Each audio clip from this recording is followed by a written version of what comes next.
France Maghreb 2. Bonjour à tous, bienvenue, ravi de vous retrouver sur France Maghreb 2, c'est votre talk de fin d'après-midi, c'est le grand forum qui débute ainsi et ce jusque 18h30. Ravi de vous retrouver pour ce 8 novembre 2016, vous êtes bien sur France Maghreb 2, jusque là tout va bien. Avec aujourd'hui beaucoup de monde dans les studios, mais parmi les chroniqueurs qui nous accompagnent, je devrais dire même des chroniqueuses parce qu'elles sont deux. Et on va aussi accueillir notre ami Jamel Larmery dans un instant, mais parmi nous aujourd'hui pour décortiquer un petit peu l'actualité, pour parler aussi en long et en large de ce qui va se passer le 11 novembre. Tiens, je crois que Ouiam n'est pas étrangère. Ouiam Maghrebi, bonjour. Bonjour, salam alaikum. Ça va? Très bien, comme toujours. Tu finis par prendre un abonnement à la radio là, c'est bien. Eh oui. Je suis bien, c'est ma deuxième maison. Ah, très bien. Samira Karoua, comment ça va? C'est un petit peu les retrouvailles d'ailleurs entre vous deux là. Oui, bah déjà. Et puis on avait commencé la première émission ensemble. Et puis moi aussi je suis pas là, je suis pas venue depuis un moment. Ouais. Donc je suis ravie de revenir. Eh ben écoute, je suis ravi de te réaccueillir avec les auditeurs qui vont pouvoir nous appeler. Quels seront vos avis tranchés, mesdames? Eh bien mon avis tranché on vous a volé votre vie et reprenez-la. Ah, très bien. Et mon avis tranché s'intitule Ce monde est fou. Ah oui, ça c'est vrai qu'on l'avait remarqué. Pour ce qui est de vos coups de cœur. Alors vas-y William. Alors moi mon coup de cœur concerne toutes les ONG internationales et humanitaires. Et mon coup de cœur, un acteur hors du commun. Voilà. Très bien. Alors, le j'aime ou j'aime pas aussi tout à l'heure à retrouver en fin d'émission. Et puis avec la Myanmar, nous allons feuilleter après 18h l'éphéméride de ce 8 novembre parce qu'il s'en est passé des choses intéressantes dans l'éphéméride de ce 8 novembre. De télé, il en sera question aussi pour les programmes de ce soir. Et puis également de sport. Et puis en guise de coup de cœur, c'est bien normal, il sera avec nous dans 2 jours, Monsieur Kerry James, que nous écouterons un extrait de son album sorti le 30 décembre dernier, Mohamed Alix. Kerry James qui, je le rappelle, sera avec nous en direct dans nos studios ce jeudi à 17h. Pour l'heure et pour commencer, c'est le zapping sur France Maghreb 2 avant d'accueillir aussi Jamel Larmery. Ça fait bien plaisir de le revoir en tout cas dans un instant et les invités aussi qui l'accompagnent pour parler de ce gala du 11 novembre prochain. Le zapping, les meilleurs moments qu'il ne fallait pas rater à la télé, à la radio, sur internet. On en parlait hier et ça fait d'ailleurs l'objet d'un arrêt de travail de certaines femmes suite à l'inégalité de salaire. Ça fait également l'objet d'un reportage diffusé hier soir dans le journal de France 2. Écoutez, c'est alarmant. L'inégalité des salaires entre les hommes et les femmes, un problème qui remonte aux années 50. Pourtant, 60 ans plus tard, le sujet fâche toujours. Selon les chiffres d'un collectif féministe, un homme est payé 15% de plus en moyenne qu'une femme. Un écart de salaire correspondant à 38 jours de travail. Ainsi, ce lundi 7 novembre à 16h34 et jusque la fin de l'année, les femmes travailleront bénévolement selon l'étude du collectif. C'est consternant, c'est juste ridicule. Aux yeux des personnes, on est un peu moins intelligent. Il y a toujours cette tendance à valoriser plus les hommes en fait, et la femme se retrouve en train de galérer un peu. Cette jeune femme de 43 ans possède un diplôme d'ingénieur en informatique. Un parcours universitaire brillant qui lui permet d'accéder rapidement au monde du travail. Une entreprise l'embauche à 2600 € bruts par mois. La différence entre moi et les autres hommes pouvait aller jusqu'à 1000 € bruts par mois. Vous l'avez ressenti cette discrimination-là? Énormément, tout le temps, elle me pesait, tout le temps elle était là. Cette incompréhension, ce sentiment d'injustice qui est fort. Ce climat qu'elle décrit se solde par un licenciement que les prud'hommes jugeront abusif. La Cour confirme en ce que le juge a dit que le licenciement était nul en raison d'une discrimination liée au sexe. Selon certaines études, l'égalité homme-femme au travail ne sera atteinte qu'en 2186. Dans cette entreprise, on n'a pas attendu autant de temps. L'égalité des sexes se vérifie déjà sur la feuille de paie.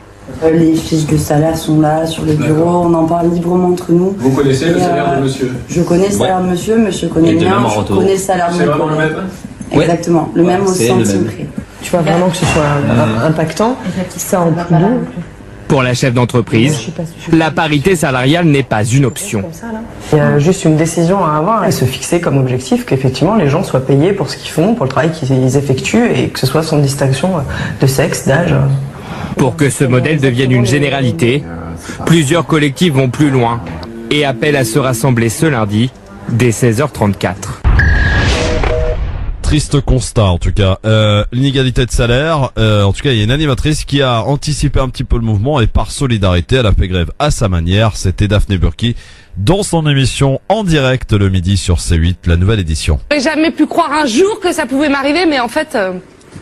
Aujourd'hui, lundi 7 novembre à 16h34 et 7,5 secondes, les Françaises sont appelées à faire grève pour protester contre les inégalités de salaire entre les hommes et les femmes. La nouvelle édition étant diffusée en direct le midi, Daphné en profite pour participer à ce mouvement et se montrer solidaire. Tout de suite le générique.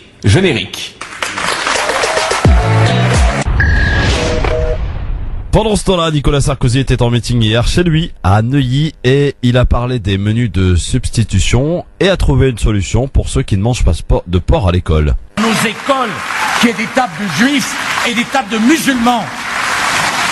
Et si dans sa famille, on ne mange pas de porc, eh bien le jour où à la cantine, il y a des frites et une tranche de jambon, eh bien le petit prend pas de tranche de jambon et prendra une double ration de frites. C'est la République. La même règle et le même menu pour tout le monde.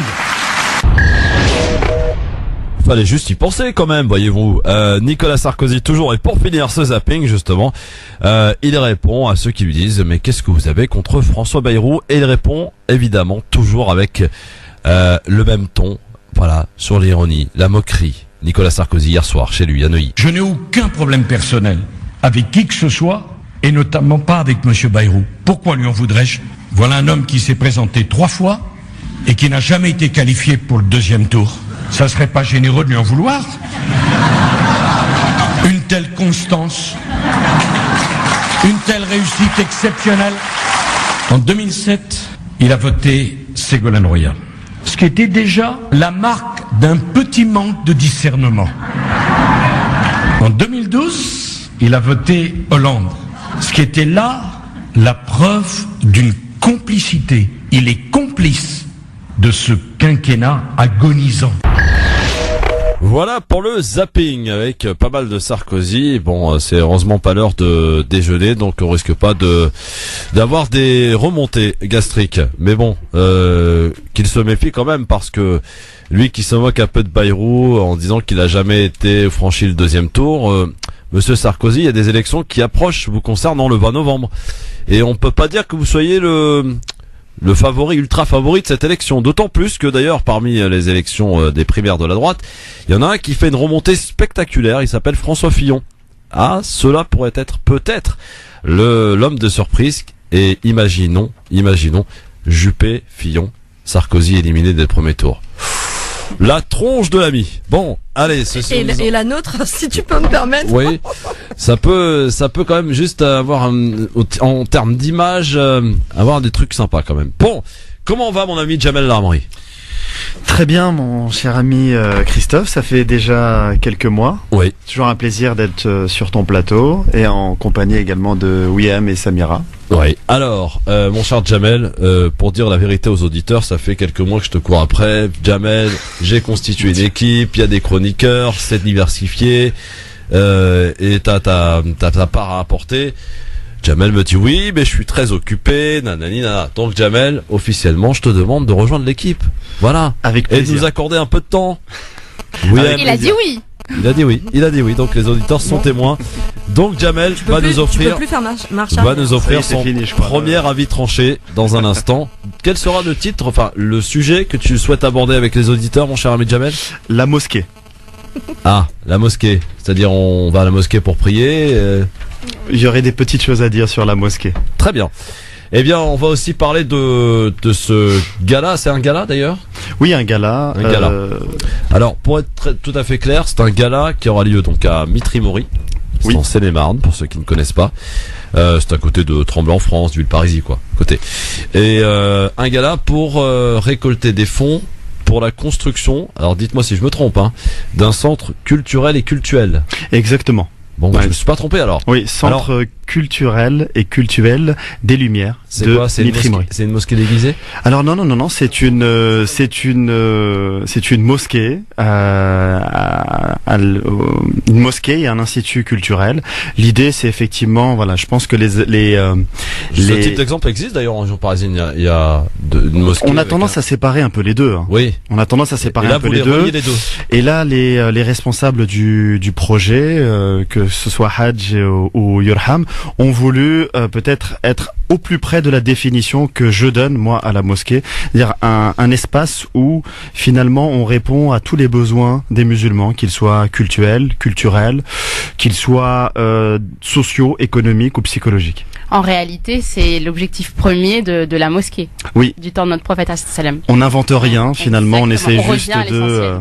Alors, est-ce que tu as une première question que j'ai envie de vous poser parce que moi j'avais vu une mosquée à Reims. Oui.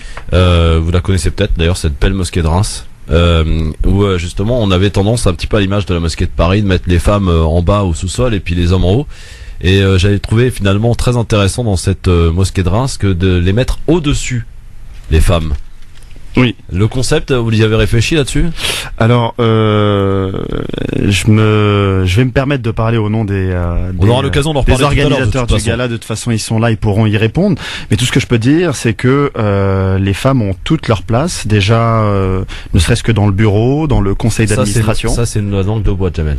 Non, vraiment. Et ils pourront y répondre. Oui. Elles ont toute leur place et il y a ne serait-ce également le choix des invités et aussi le choix de la présentatrice parce que très souvent c'est des présentateurs. C'est vrai. Donc il y a aussi, et William pourra en témoigner.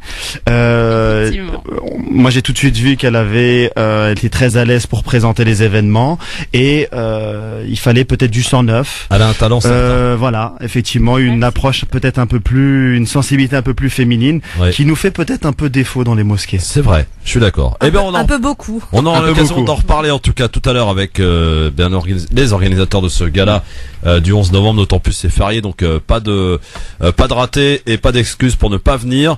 Jamel Lamri, son ami tranché, Ouiem, Samira à retrouver dans un instant et vous, chers amis auditeurs aussi pour réagir au 01 40 33 9000. On aura aussi le temps de parler de ce qui va se passer cette nuit. J'espère que vous allez tous suivre quand même ce qui va se passer, c'est quand même important pour le monde, l'avenir du monde, des élections aux États-Unis. Non. Trump ou Hillary Clinton? Eh bien, on est encore dans l'expectative pour le coup. Et puis on parlera parce qu'on aborde très peu ce sujet. Finalement, vous savez que les infirmières sont dans la rue aujourd'hui.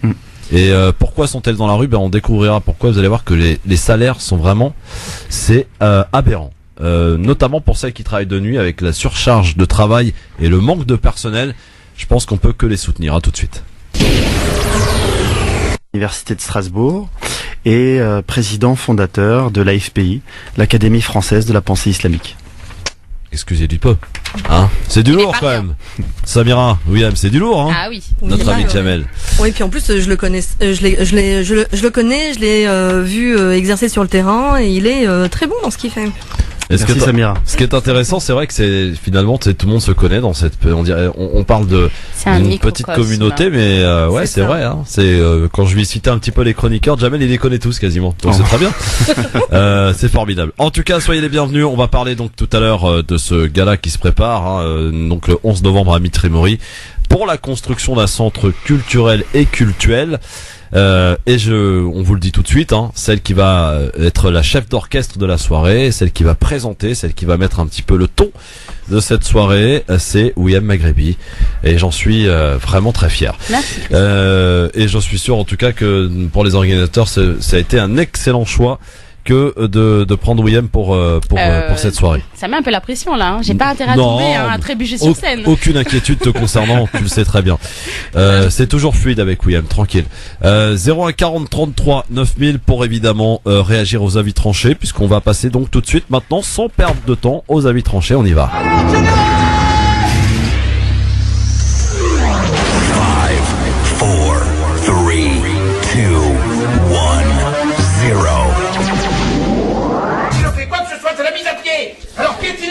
Alors ce que j'aime bien faire, Jamel, tu vas le savoir maintenant, c'est que quand c'est la première pour un chroniqueur que tu es, comme futur chroniqueur, Jamel, je vais te laisser donc le choix, pas le choix d'ailleurs, je te laisse commencer, nous parler de ton avis tranché en l'occurrence, qui va parler de la mosquée.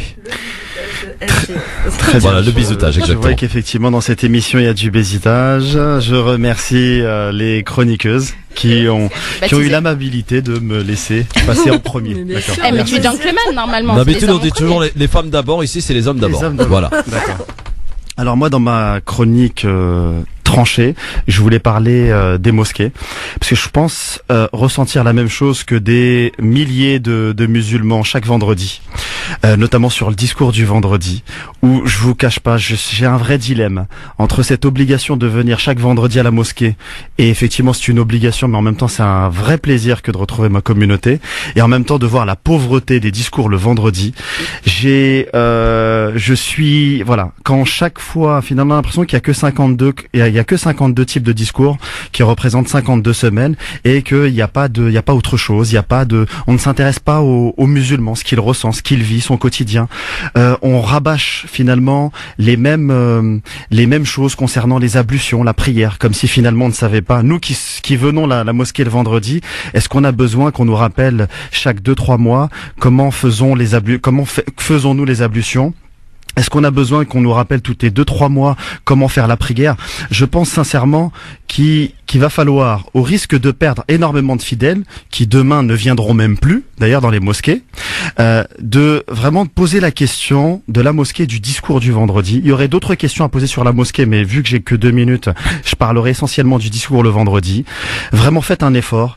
Dans le choix de l'imam, où il peut y en avoir plusieurs, parce que c'est vrai qu'on n'en prend qu'un seul, le pauvre, et il a beaucoup de pression, mais on pourrait envisager, plutôt que de faire des conférences, mais que chaque vendredi, ou alors voilà, il y ait des savants, des imams qui se succèdent et qu'on ait des discours qui nous parlent, des discours qui parlent aux gens, qui parlent du vécu des gens. C'est bien de s'intéresser à ce que dit l'islam, aux lectures de l'islam, mais il faut aussi s'intéresser aux lecteurs. Et je pense qu'on s'est trop intéressé aux lectures, on fait des débats complètement stériles, haram, halal, ça on avait l'habitude, mais en même temps, soufi, salafi, sunnite, chiite, des positions, des avis juridiques qui font plus nous diviser qu'autre chose, là où finalement les musulmans vivent des problématiques communes, voilà, sur le plan social, sur le plan économique. Rappeler à des personnes finalement tout simplement qu'ils existent, qu'on les valorise, et ça passe par le discours du vendredi, de dire voilà, on est là pour vous écouter. On sait pertinemment, et là je parle sous le contrôle de psychologues, que le 21e siècle, l'un des grands fléaux, ce sera la solitude. Et malheureusement cette solitude là, on la ressent, on la vit, on en est même meurtri. Le jour du vendredi, on prie ensemble, il y a 1000-2000 personnes et on a vraiment le sentiment d'être profondément seul. Vous priez, vous faites les salutations et il n'y a même pas de bonjour, il n'y a même pas de sourire. Et je pense sincèrement que quand on a des discours aussi asséchés, asséchants, et qui assèche finalement les cœurs, et ben forcément ça se retrouve même dans l'ambiance même de la mosquée où on prie ensemble, on prie les uns à côté des autres, là où on devrait prier ensemble avec les autres. Et moi mon coup de colère, comment tu l'appelais La vie tranchée. La vie tranchée, c'est celui-ci, c'est vraiment se replacer la question du discours qui aujourd'hui a une incidence dans nos relations, puisque les cœurs sont trop durs entre nous, on ne se sourit plus, on ne s'enquiert même plus de l'état de santé de son voisin, on fait sa prière et on s'en va. Et ça, pour moi, c'est extrêmement voilà. Je tire quelque part la sonnette d'alarme. On est des milliers à vivre la même chose parce que je discute avec des gens très différents qui me disent la même chose. Le vendredi, il y a même des gens qui m'ont déjà dit le vendredi je ne viens plus. Et ça on devient extrêmement problématique. Eh ben écoutez, comme avis tranché, c'est pas mal. Qu'en pensez-vous, mesdames? Merci Jamel. Samira, oui. Ensuite, je développe. Bon, alors pour ma part, je le trouve tout à fait pertinent. C'est un peu le constat qu'on fait tous quand à partir du moment en fait où tu agis un petit peu au sein de la communauté, que tu que t'as un regard lucide, que tu fais beaucoup d'introspection, que tu lis aussi beaucoup. Finalement, on en vient tous aux mêmes conclusions. C'est qu'effectivement, la place de la prière du vendredi et de ce rassemblement qui normalement devrait créer l'unité de cette communauté dont on parle à chaque fois, mais finalement, en fait, on se rend compte que c'est pas pas parce que tu réunis des gens au même endroit que ça crée l'espace de l'unité du groupe. C'est même des choses qu'on nous apprend à l'université, c'est dans la psychologie de la formation des groupes et des dynamiques qui les animent. Et finalement, c'est pas parce qu'on partage ce moment-là qu'on est vraiment dans le partage, parce qu'on est dans un vivre ensemble apparent, mais pas dans l'agir ensemble. Et moi, je pense que ce qui manque, c'est des vrais moments de connexion où on n'est pas dans l'anonymat de ce passage à la mosquée le vendredi, qui peut vraiment créer un lien, mais le lien ne se crée pas simplement parce qu'on est réunis au même endroit au même moment, mais quand il y a un vrai des actions en commun et dans des relations interpersonnelles qui se construisent dans la durée. Voilà. Moi, je voulais réagir par rapport à ton avis tranché, Jamel, que je trouve extrêmement pertinent, parce que tu as soulevé un point qui est trop oublié, qui est celui que l'islam, c'est aussi le bon comportement, et que on est trop souvent dans la religiosité, dans les actes, dans le faire, et qu'on oublie la spiritualité et le message que véhicule notre religion, à savoir celui de la paix, de l'échange, de la fraternité, etc. Donc je te rejoins complètement dans ce que tu nous as dit. On va aller voir ce qu'en pensent nos auditeurs maintenant, mon ami Jamel, parce que aussi les réactions sont soumises auprès des auditeurs au 01 40 33 à 9000, et on va accueillir Aziz qui nous appelle de Pierrefitte. Bonjour Aziz. Oui, bonjour. Bonjour à vos invités. Bonjour. Je sais, excusez-moi, je viens de percuter l'émission et j'ai pas retenu le nom du monsieur. Je vous présente Jamel El Amri. Jamel. Alors, bonjour Jamel. Bonjour. Bonjour. Donc, je suis entièrement d'accord avec vous. C'est un sujet qui me tient à cœur et ça fait longtemps que j'avais envie de téléphoner à l'émission et tout. Bon, après, je vais hésiter. J'ai pas voulu un peu choquer un petit peu. Mais là, vous m'avez tellement encouragé, alors j'ai pas hésité à téléphoner. Je suis d'accord avec vous. Les prières de vendredi, c'est très, très, très important. Seulement, on l'utilise, je pense, à mes yeux, on l'utilise très très très mal. Des fois, on nous ravage des sujets, par exemple, on nous parle du prophète, d'Abraham et tout, c'est très long, bien sûr, on a un grand respect, comme tout le monde, bien sûr, mais ça, j'estime, moi, à titre personnel, j'estime qu'il y a les livres pour ça. Mais par contre, les sujets plus importants, je vous donne un exemple concret pour l'avoir vécu et je continue à le vivre.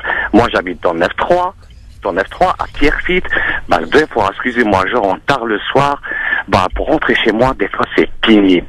Je trouve, des gens de notre communauté, là, qui sont garés en milieu de la route, mais surtout, il faut pas les déranger, il faut pas les klaxonner. Donc, je monte gentiment, parce que je suis un père de famille, j'ai pas envie de problème, je monte sur le trottoir, il faut pas surtout les déranger, les klaxonner.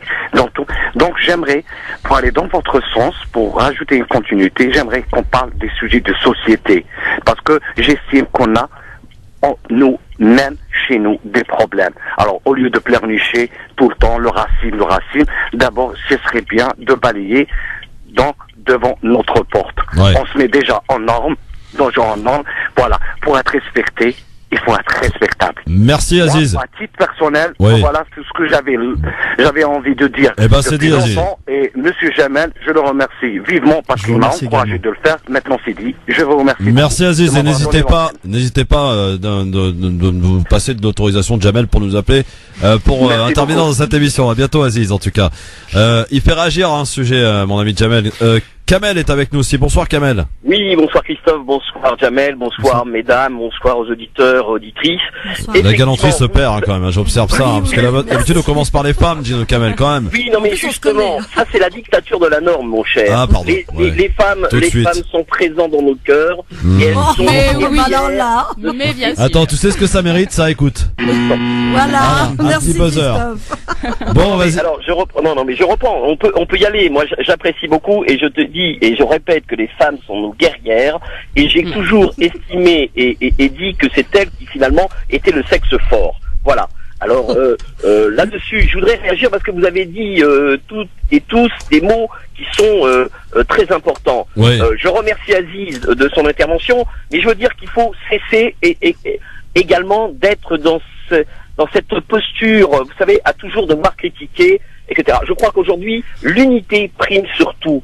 Aujourd'hui, ce à quoi nous avons affaire, c'est finalement une stigmatisation de notre communauté, d'une histoire non dite, non assumée, qui entraîne un certain nombre de pathologies, etc., etc. Donc, passons et commençons justement à savoir d'où nous venons pour savoir où l'on va, et ça, c'est très important. Bon, donc, ce que disait Jamel à l'instant, notamment sur les mosquées, les prêches du vendredi. Oui. Ça, c'est très important. C'est très important, pourquoi? Parce que on a quelquefois des interventions. Alors, il faut effectivement donner envie d'aller à la mosquée. Quelquefois, vous vous y rendez et finalement, les prêches n'ont aucun supplément d'âme. Il y a véritablement pas grand-chose. On peut effectivement rester à la maison, faire sa prière et faire ce que nous avons à faire. Ouais. Aujourd'hui, c'est de redessiner, mon cher Christophe, véritablement. Et les générations futures, nous en resteront comptables par contre de nos agissements. Et c'est très important de pointer tout ça. Lorsque vous allez à la mosquée de Paris, vous, effectivement, puisque vous l'avez mentionné tout à l'heure,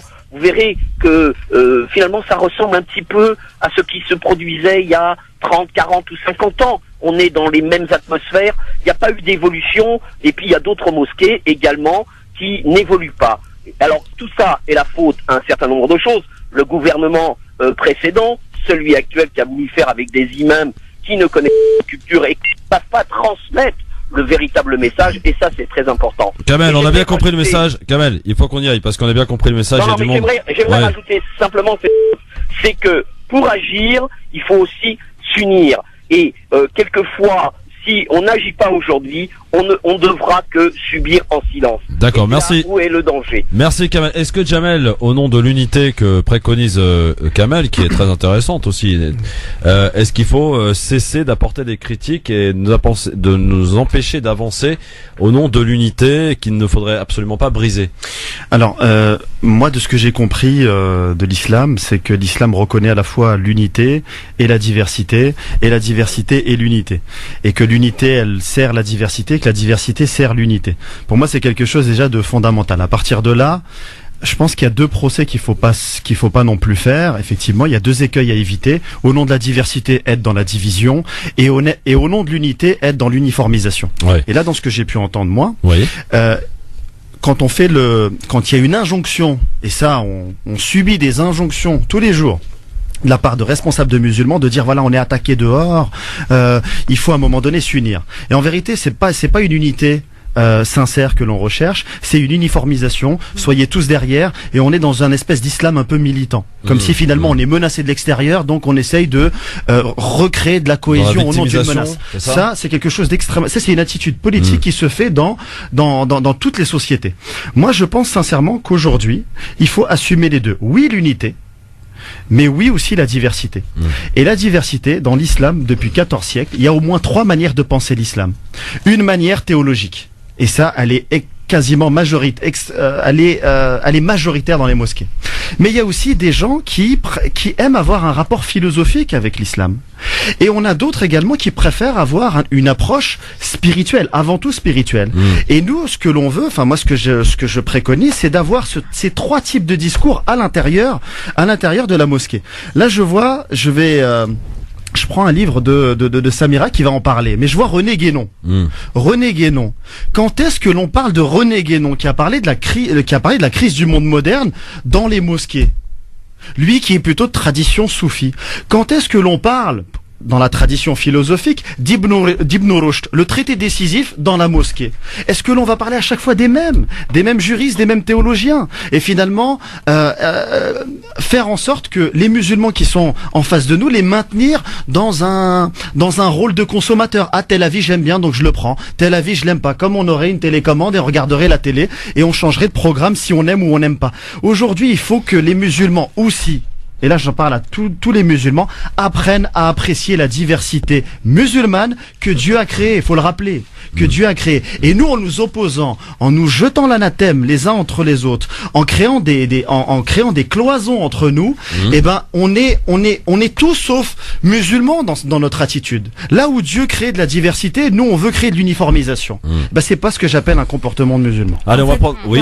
Moi je dirais que c'est pas un comportement de musulman, de ce qu'on pourrait attendre du musulman, mais c'est un comportement de la société occidentale moderne dans laquelle on est. Et justement, c'est pour ça, Jamel Jamel Hamri fait bien de faire remarquer que je travaille beaucoup sur les écrits de René Guénon, qui, rien que parce qu'on va dire qui est un peu d'obédience soufie entre guillemets, peut déjà rebuter des gens qui vont catégoriser et tout ça. Et de toute manière, c'est des choses que je reprends également dans mon avis tranché. Je pense que c'est une question de la mentalité et non pas d'accuser. Alors il y a 2 points. Non pas d'accuser systématiquement. Enfin, c'est partir d'un constat. Je pense que d'être dans l'accusation, ça va aider personne. Mais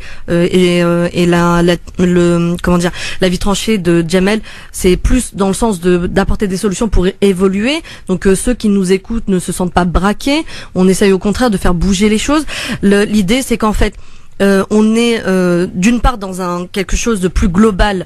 Donc en fait, on est imprégné d'une société occidentale qui s'est développée d'une certaine manière, et c'est important d'en comprendre les mécanismes et comment ça s'inscrit dans l'inconscient, dans la psychologie, et que ça se change pas du jour au lendemain comme ça, sauf bien sûr, alors le prophète Mohammed alayhi salatu wassalam, il avait cette capacité parce qu'il avait un niveau énergétique au niveau de sa connexion à Dieu, où pour lui tout était visible, tout était palpable. Il avait tellement son cœur était tellement en vibration, il était tellement en alignement avec lui-même qu'il pouvait provoquer des changements en 2 secondes. C'est-à-dire Omar ibn al-Khattab qui était quand même venu le jour de sa conversion, il était venu pour le tuer et Dieu a fait chavirer son cœur. Il finit par se convertir. Il arrive chez lui dans la même journée, je parle. Il arrive chez lui, il finit par se convertir et d'être une force pour la communauté. Ça c'est quand on est aligné et quand on arrive, on peut provoquer des changements comme ça, mais à notre niveau, à nous, c'est un travail qui prend plus de temps,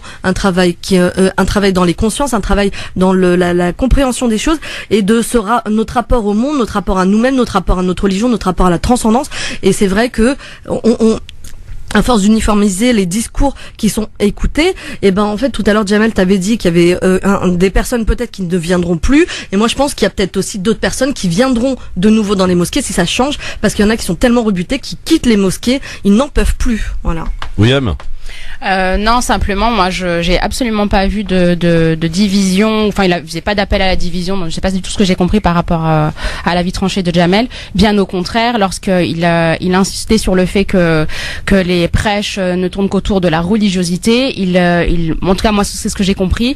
Il interrogeait sur le fait que être peut-être un peu plus dans l'éducation, dans le comportement, et laisser la place à la diversité, à l'interculturalité. Donc, je comprends pas. On va prendre un dernier avis avant de passer à la pub et Oui, tu pourrais rappeler le numéro parce qu'apparemment 01 40 33 9000.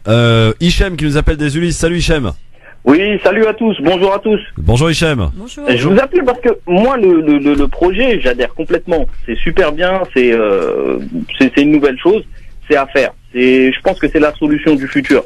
Mais par contre, il y a la réalité du je pense que t'as pas pris en compte la réalité du terrain. Parce que la diversité dans l'islam, c'est vrai qu'elle est énorme. Mais nous, déjà, entre Marocains, Algériens, Turcs, on n'arrive pas à s'entendre déjà pour créer des mosquées. Les associations ils se battent comme des chiffonniers, en oubliant peut-être les valeurs de l'islam et en mettant en avant plus le pays d'où l'on vient, les origines en fait, plutôt. Et il y a aussi... C'est intéressant ce que tu dis, Hichem. Jamel, là-dessus, c'est important parce que c'est vrai, il a un peu raison. Non, mais on est carrément dans les batailles sur le constat, c'est ça aussi des pays d'origine. C'est ça aussi, si je peux me permettre, c'est ça aussi assumer la diversité. Moi là, quand je parle de ces choses-là, effectivement, il y a une volonté réformatrice. L'objectif, c'est que ça change. C'est pas de rester dans le constat et de se complaire dans le constat. Oui, il y a des divisions sur le plan de la sensibilité musulmane. Il y a des divisions entre mosquées plutôt marocaines, algériennes, tunisienne et tout ça, on le sait. Maintenant, plus turque que tunisienne.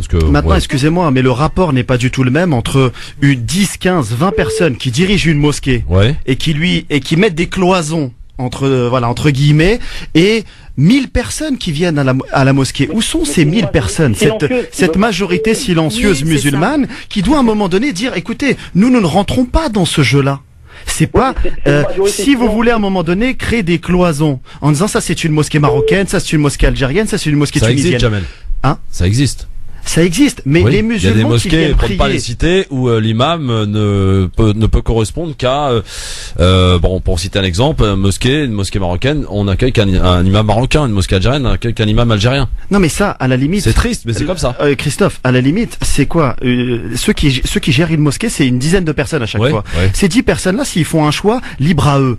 Mais en même temps, il y a 1000, 2000 personnes qui viennent à la mosquée le vendredi. Oui. Sans lancer un appel à quoi que ce soit, à la rébellion ou quoi que ce soit. Non, On peut c'est pas le juste but. à un moment donné poser la question en disant non. C'est un positionnement aussi, un positionnement tout à fait pacifique en disant écoutez, ne réduisez pas la mosquée à une ethnie, à une nationalité. La mosquée, c'est Baytullah, il est ouvert à toutes les composantes toutes les composantes de la communauté musulmane. Et quelque part, c'est aussi la responsabilité des musulmans, la majorité silencieuse qui nous écoute là, qui va prier. C'est aussi à elle à un moment donné d'avoir un positionnement en phase avec les valeurs de l'islam. Oui, Hicham, vas-y, un dernier mot et puis on va y aller après. Excuse-moi, je te coupe, cette démarche, on l'a fait tous les jours. Mais t'es pas entendu. Parce qu'on te dit, mais en fait, c'est bête là. Si tu veux prier, viens prier, il n'y a aucun souci. Mais voilà, tu t'arrêtes là. Fais ta prière et rentre chez toi. D'où l'intérêt du nouveau centre culturel et cultuel de Mitri Mori, qui a Voilà. pour objectif de prôner l'interculturalité. Les bases, les fondements de cette mosquée, de ce centre culturel, c'est ça, c'est l'échange et le partage. Donc si c'est possible, toutes les utopies, elles ont commencé comme ça. On réalise nos utopies quand on y croit. Et on y croit. Bon. C'est possible. Parfait dans le teasing, hein, Jamel. Ouais, en plus, elle a fait une transition. Parfait. Vraiment... Merci Hicham, à bientôt en tout cas du côté des Ulysses. Continuez à nous écouter. Merci, à la prochaine. Ciao, à bientôt. Allez, nos auditeurs sont très nombreux, mais on va devoir changer de sujet hein, parce qu'on a des choses à dire, à faire partager, notamment les deux avis tranchés de Wiem et de Samira à écouter, et vous pourrez évidemment réagir au 01 40 33 9000 et puis aussi nos invités pour parler de cette grande soirée qui se profile à l'horizon le 11 novembre prochain du côté de Mitri Mori avec en maîtresse de cérémonie Madame Wiem Maghrebi. France Maghreb 2, France Maghreb 2. Le grand forum, merci d'être avec nous avec beaucoup de monde dans les studios aujourd'hui, c'est bien, au moins ça réchauffe. Avec aujourd'hui pour nous accompagner Wiem Maghrebi, psychologue, Samira Karoua qui est... alors à chaque fois j'oublie hein. Coach en développement personnel. Tu sais que je vais finir par me demander pourquoi. Coach en développement personnel, consultante en psychologie, organisatrice d'événements. Tu veux la liste encore? Conférencière. C'est pour ça en fait. Je rigole. Parce qu'en fait tous les chroniqueurs ils ont des trucs, des titres et des trucs et des machins. Bon Jamel, je vais pas m'y attaquer parce que c'est trop long, mais c'est une tête quoi. Jamel Amri est avec nous bien sûr aujourd'hui pour sa proms dans cette émission en tant que chroniqueur parce que c'est officiel, il nous a rejoint. Ça y est, il m'a donné son accord. Alors, après avoir écouté donc l'avis tranché de notre ami Jamel, qui a fait d'ailleurs beaucoup réagir, et vous pouvez continuer à nous appeler sur le mobile répondeur pour le reste au 06 18 21 56 41. Maintenant, nous allons écouter un autre avis tranché, celui d'une femme qui est coach, qui développe des trucs intéressants. Voilà. En tout cas, elle s'appelle Samira Karoua, vous la connaissez. Alors Samira, de quoi vas-tu nous parler aujourd'hui? Alors, le titre de l'avis tranché d'aujourd'hui, qui est complémentaire en fait finalement de celui de Jamel, on vous a volé votre vie, reprenez-la. Même si on a l'impression que ça n'a rien à voir avec les mosquées, mais ça a à voir en fait avec les individus qui côtoient la mosquée. Alors en fait, je voudrais commencer tout d'abord par faire un tout petit rappel, et on me connaît de plus en plus, et on sait que je cite souvent René Guénon, mais parce que conceptuellement, c'est très intéressant pour voir comment modifier les consciences, parce qu'on a besoin d'une véritable modification transformationnelle, j'ai envie de dire, de notre société actuellement dans ses fondements. Il parle dans la crise du monde moderne, il dit que le monde moderne est en crise. Et il dit en fait que c'est dans son acception la plus ordinaire, c'est ce que beaucoup de gens prennent. Enfin voilà, ils constatent en fait qu'il y a des choses qui sont en transformation et que déjà à son époque, hein, parce que c'est quand même un livre qu'il a écrit dans la période entre la première et la seconde guerre mondiale. Enfin, il est de la période, il est mort en 1951, donc il était vraiment en avance sur son temps. Et finalement, ce qui va finir par expliquer, c'est que il y avait déjà un malaise de la plupart des gens qui constataient que finalement la mentalité contemporaine se devait de réfléchir à un changement, parce que l'idée, la croyance en un progrès indéfini, comme il le dit, qui était tenu avant comme quelque chose de complètement acquis, finalement commençait à montrer ses limites, et on commençait à voir que finalement cette civilisation occidentale devait commencer à finalement elle arrivait à un point d'arrêt, voire même au bord de cataclysme. Et aujourd'hui en fait, pourquoi pourquoi on aurait volé notre vie? Imaginez tout simplement. En fait, Eckhart Tolle va reprendre plus tranquillement encore toutes ces notions. À un moment donné de sa vie, ce qui va l'amener en fait à une véritable transformation, il se rend compte qu'il n'en peut plus. Il n'en peut plus de lui-même en fait. Il faisait le constat, il était en pleine dépression.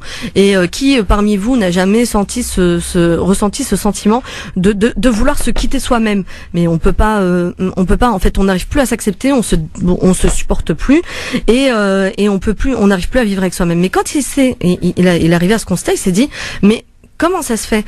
Finalement, j'ai l'impression qu'on est comme deux en fait. En fait, il y aurait un jeu et un moi, et ça serait en fait le moi qui supporte plus le jeu, qui serait en compétition. Pourquoi? Eh ben, imaginez-vous tout simplement que vous invitiez un ami à la maison. Donc c'est votre maison. Vous l'invitez cordialement parce que vous êtes bien éduqué, parce que vous l'aimez, parce que vous doutez de rien. Et progressivement, vous le mettez à l'aise, parce que même en plus on a on a une très forte communauté arabo-musulmane qui nous écoute, et chez les Arabes donc l'hospitalité est vraiment très importante, mais même dans la plupart des cultures, vous le mettez à l'aise pour qu'il se sente bien, et on dit même fais comme chez toi. Et d'ailleurs il y a une blague qui a repris cet adage en disant fais comme chez toi mais n'oublie pas que t'es chez moi. Justement, au fur et à mesure, cet invité il va oublier qu'il n'est pas chez lui, et il va prendre possession au fur et à mesure du terrain, de la maison, au point où à la fin vous finissez par vous sentir presque comme un étranger chez vous. Eh ben, figurez-vous qu'au niveau de votre inconscient, au niveau de la construction de la psychologie, cet invité, c'est votre ego. C'est l'ego qu'on va surinvestir, qui en fait va prendre possession de tout, et à la fin on va carrément croire en fait que c'est tout à fait normal, parce que tout le monde, la plupart d'entre nous dans cette société fonctionne comme ça, et à la fin on n'a pas l'impression que les choses devraient être autrement. Pourquoi ça se passe comme ça? Tout simplement parce qu'en fait on est dans un héritage également de ce que Descartes a pu apporter en fait dans une de ses phrases la plus connue: je pense donc je suis. C'est une erreur des plus fondamentales, et Eckhart Tolle donc attire l'attention dessus en expliquant que finalement on a séparé les choses au fur et à mesure, on a compartimenté, on a séparé le corps de l'esprit, on a séparé les différentes dimensions du corps humain, et à la fin les dimensions humaines, et à la fin on a mis la suprématie de cette pensée au point où en fait, comme dit Eckhart Tolle, et il venait en fait donc de formuler l'erreur la plus fondamentale, celle d'assimiler la pensée à l'être et l'identité à la pensée.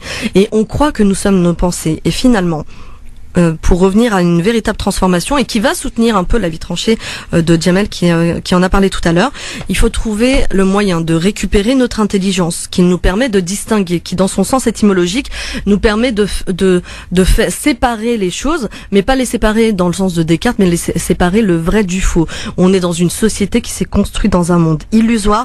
Le mental a pris le pouvoir, ce pouvoir et tout, de vouloir tout catégoriser, tout comparer, et au final l'identification mentale a fini par créer un écran opaque de concepts, d'étiquettes, d'images, de mots, de jugements et de définitions qui empêchent toute vraie relation. Ça, c'est toujours Eckhart Tolle. Et donc, la meilleure manière en fait d'appréhender le monde, et aujourd'hui je vais donner juste un aspect pour pouvoir reprendre le contrôle, c'est déjà d'en prendre conscience, de se dire qu'en fait nous ne sommes pas nos pensées, nous ne sommes pas non plus une société de l'avoir, parce que quand une des choses qu'on fait un petit peu, et que je fais dans le cadre du développement personnel et de la psychologie, quand on essaie de demander à quelqu'un de se décrire, il va se décrire systématiquement par un petit peu ce qu'il a, ses diplômes, son parcours, j'ai une femme, j'ai des enfants, j'ai un mari, etc. En fait, on va se confondre avec cette société de l'avoir, et on a oublié la dimension de l'être. Et la dimension de l'être, c'est quand même la dimension de l'énergie spirituelle, qui est l'énergie fondamentale. Nous sommes d'abord la création de Dieu, le Dieu dans le sens qui a créé l'homme et qui lui a insufflé le souffle divin. C'est cela l'énergie, c'est cela la question de l'être. Et donc un des moyens de reprendre le contrôle, c'est d'élever son niveau de conscience, et déjà rien de prendre conscience que vous avez cet ego qui est invité chez vous et qui a pris le pouvoir, et cette fonction de penser et de croire que le mental fait tout, alors qu'en fait le mental et l'intelligence n'est là que pour pouvoir s'adapter au monde extérieur et à l'environnement, c'est tout. Après, il faut le mettre de côté, mais quand vous mettez ça de côté, vous avez l'impression qu'il n'y a plus rien parce qu'on n'a pas appris à se connaître vraiment. Et donc en fait, un des moyens, c'est déjà d'en avoir conscience, et il y a d'autres moyens que je développerai dans d'autres avis tranchés, comme le pouvoir du moment présent, le pouvoir de l'intention, le rapport au temps dans le passé, le futur et le présent, et les lois éternelles, notamment une des lois qui est connue pour tous ceux qui se sont approchés un petit peu du développement personnel, la loi de l'attraction, etc., que je replacerai dans de futurs avis tranchés. Merci. Jamel, réaction? Réaction, merci à toi déjà Samira pour cet avis tranché. Effectivement, sur l'idée de transformation de soi par cette intelligence dont tu parles, je suis très content déjà que tu évoques René Guénon, parce que c'est quelqu'un qu'on ne connaît pas assez malheureusement dans les communautés musulmanes. Moi, j'ajouterais peut-être quelque chose de complémentaire à ce que vient de dire Samira, c'est de se réapproprier la civilisation occidentale à travers l'histoire aussi, parce qu'on a tendance malheureusement à l'histoire qui a une incidence véritable. Plus on connaîtra notre histoire, plus on aura cette identité apaisée. Et je donnerai quelques exemples. Qui sait aujourd'hui parmi les musulmans qui a eu un émirat à Narbonne au 8e siècle pendant 39 ans, qui parle effectivement de l'influence que les croisades ont eue sur le christianisme même. C'est-à-dire que le christianisme s'est aussi construit au contact de l'islam, qui sait également toutes les passages et de toute cette pensée d'Aristote dans le monde occidental, et en quoi quelqu'un comme le grand philosophe Ibn Rushd a permis aux chrétiens de réconcilier le lien entre foi et raison, qui se rappelle également tout simplement à Chambord quand notre ami François Ier écrit à Suleiman le Magnifique, l'empereur ottoman, pour lui dire: s'il te plaît, nous avons besoin aujourd'hui des Ottomans, des musulmans, parce que nous avons peur de la menace de Charles Quint, qui à un moment donné dans la communauté musulmane revient sur cette période de la colonisation où les musulmans ont énormément apporté. Les 4 guerres, la guerre de Crimée, la Première Guerre mondiale, la Seconde Guerre mondiale, l'Indochine, où les musulmans ont donné de leur sang, qui se rappelle également de l'histoire de nos papas et de nos grands-parents qui ont permis à la France de se développer après les 30 Glorieuses.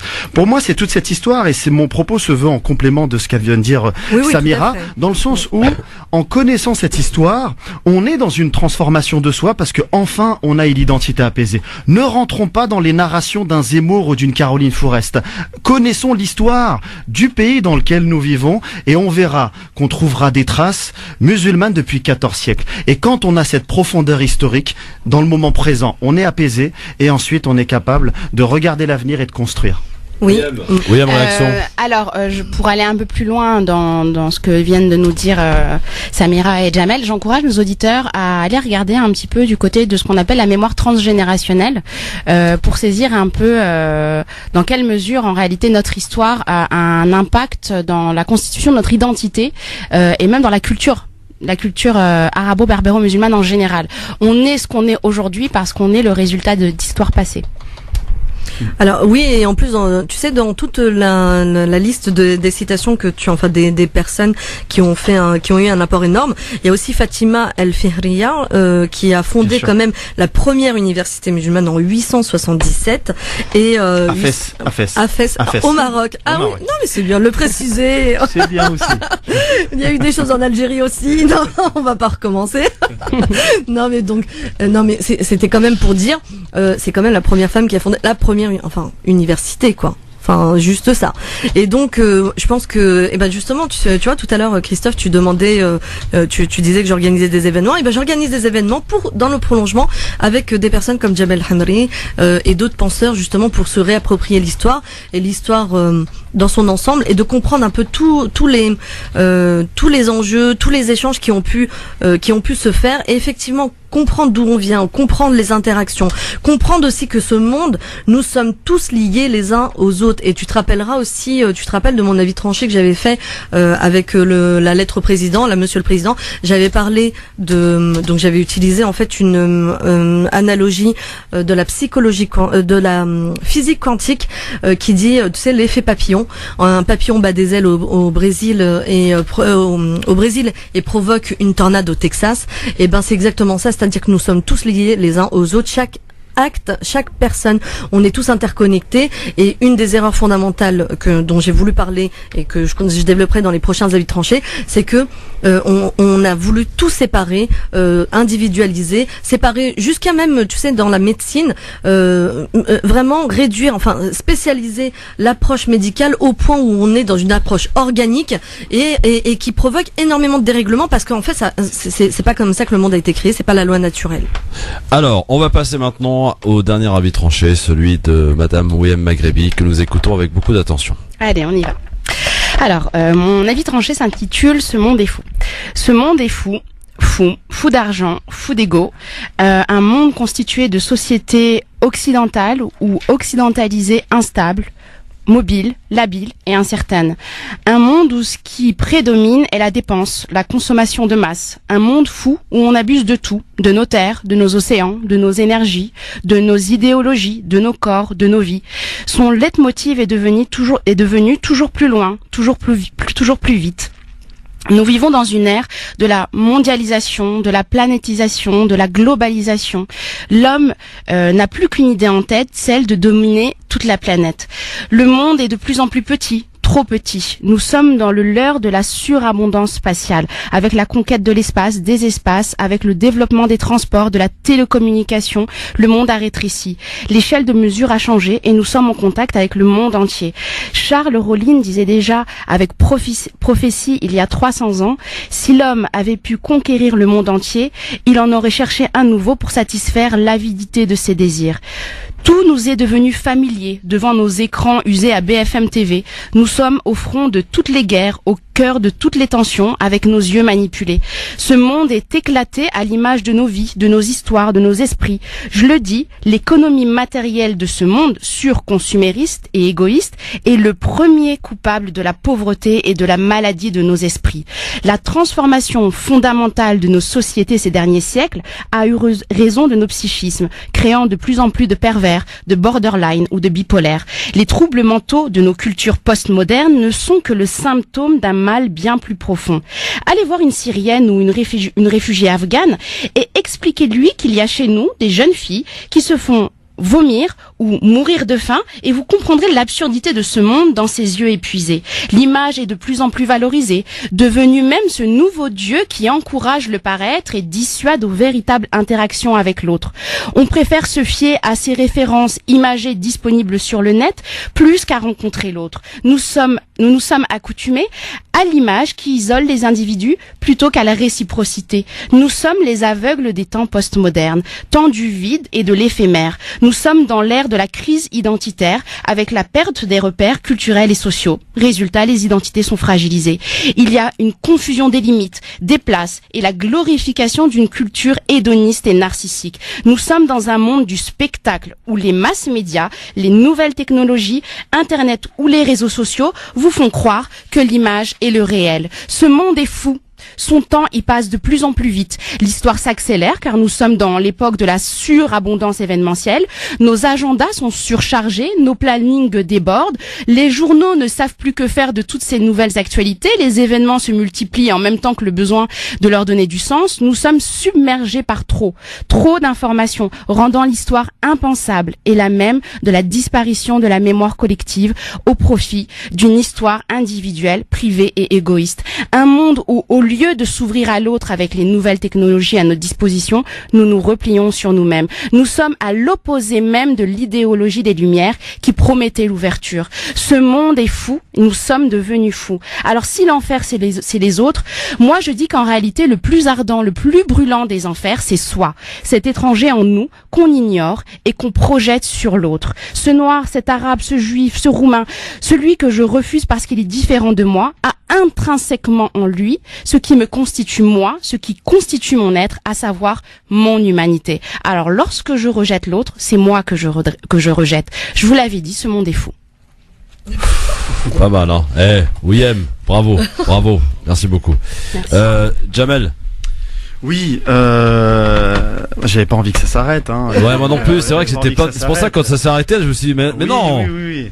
Non, la chute était très bien, mais on n'a pas du tout envie que ça s'arrête. Non, effectivement, que ce soit les mots, il y a des mots qui m'ont interpellé: domination, vitesse, un monde qui rétrécit, l'avidité, un monde atomisé, matérialiste, où règne perversité, troubles mentaux, etc., etc. Je pense que voilà, depuis un peu plus de 2 siècles, le monde s'accélère. Et vraiment le monde musulman a découvert aussi cette accélération avec la colonisation. Pour le meilleur et surtout pour le pire. Parce qu'on a commencé à... Là, je suis content de voir également dans les 2 avis tranchés que l'on s'interroge sur la modernité, qu'on s'interroge sur le monde dans lequel on vit. Et c'est vrai que pendant très longtemps, le musulman nourrissait un certain complexe de parler au nom de l'humanité, de regarder la modernité telle qu'elle est et d'oser la critiquer. Donc on voit qu'aujourd'hui, on est capable aujourd'hui d'aborder ces sujets sérieux, ces sujets philosophiques, ces sujets spirituels avec assez d'aisance, et tant mieux. Donc ça annonce des temps moins fous pour le coup, très sérieux. Le monde devient sérieux, ça c'est bien.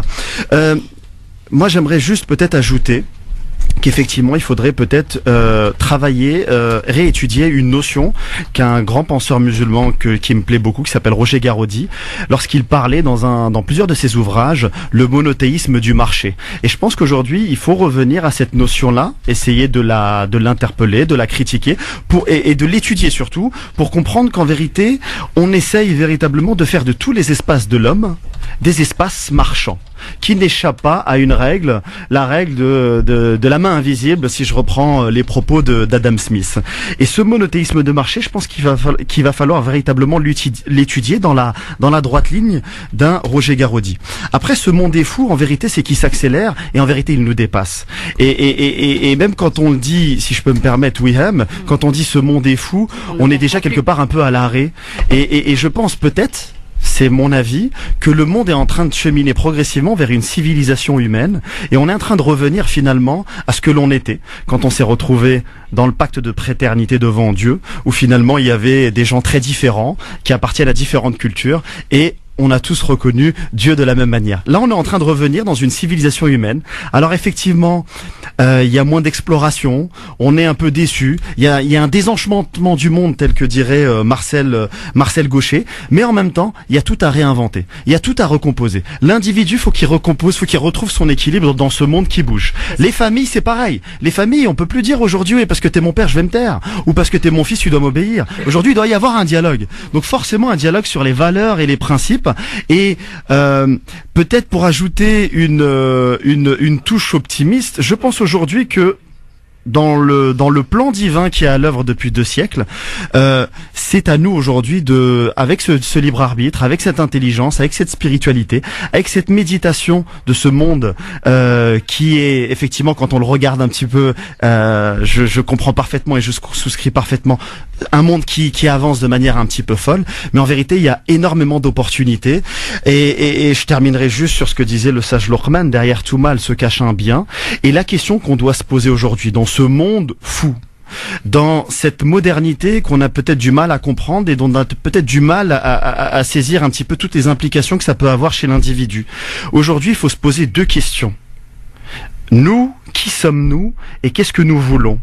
Et une fois qu'on en aura répondu à ces 2 questions, on pourra, dans ce monde fou, dans cette société qui bouge, se poser la question aujourd'hui, non pas le rôle de l'islam en regardant derrière, mais aujourd'hui en regardant devant. Quel doit être le rôle de l'islam? Qu'est-ce que ce message peut apporter à tous les hommes, pas qu'aux musulmans, à tous les hommes? Et quel peut être le rôle du musulman quel témoignage aujourd'hui le musulman doit avoir dans cette société sécularisée, dans ce monde de fous, dans les choses qui changent, dans tous ces bouleversements que l'on peut constater. Si on est capable de répondre à ces deux questions-là, je peux vous dire que notre islamité, toutes nos identités, on va les vivre de manière très sereine. Samira, réaction un peu plus courte, s'il te plaît, parce qu'il faut qu'on accueille nos invités. Oui, tout à fait. Alors, pour juste rebondir sur le titre, enfin, le monde est fou, pour la vie tranchée de Jamel, c'était sur les mosquées. Le mien, c'était sur le fait qu'on nous a volé nos vies. En nous volant nos vies, en fait, on nous a volé nos consciences. Finalement, les trois avis tranchés se rejoignent, alors qu'en fait, on les a tous faits. On savait pas qui faisait quoi. Et en fait, j'aimerais juste reprendre la citation d'Einstein qui disait que d'être adapté en fait à une société qui va mal, une société malade, en fait, n'est pas un signe de bonne santé. Donc oui. Reprendre premièrement d'où venons-nous avec la question de l'histoire, comprendre un petit peu notre monde et tout ça, mais avec les sources non pas qui ont été spoliées, qui ont été censurées, etc., mais vraiment en se réappropriant la vraie connaissance, le vrai savoir. Qui sommes-nous? C'est un petit peu ce que je disais tout à l'heure dans la vie tranchée, et ce à quoi on appelle de nos vœux les plus forts, c'est d'apprendre à se comprendre, à comprendre comment l'être humain fonctionne, sa psychologie qui est très compliquée, mais qui n'est pas, qui demande du temps pour la comprendre, mais qui, une fois qu'on comprend, on sait comment agir sur soi et sur les autres et sur le monde qui est là. Et puis le troisième point, c'est où allons-nous, et là c'est d'offrir en fait une transformation globale du monde civilisationnel dans lequel on se trouve actuellement. Je pense qu'on est une force pour ce qui se passe pour la suite. Et j'aimerais juste faire une toute petite remarque sur William, tu vois, t'as parlé tout à l'heure d'anorexie, etc.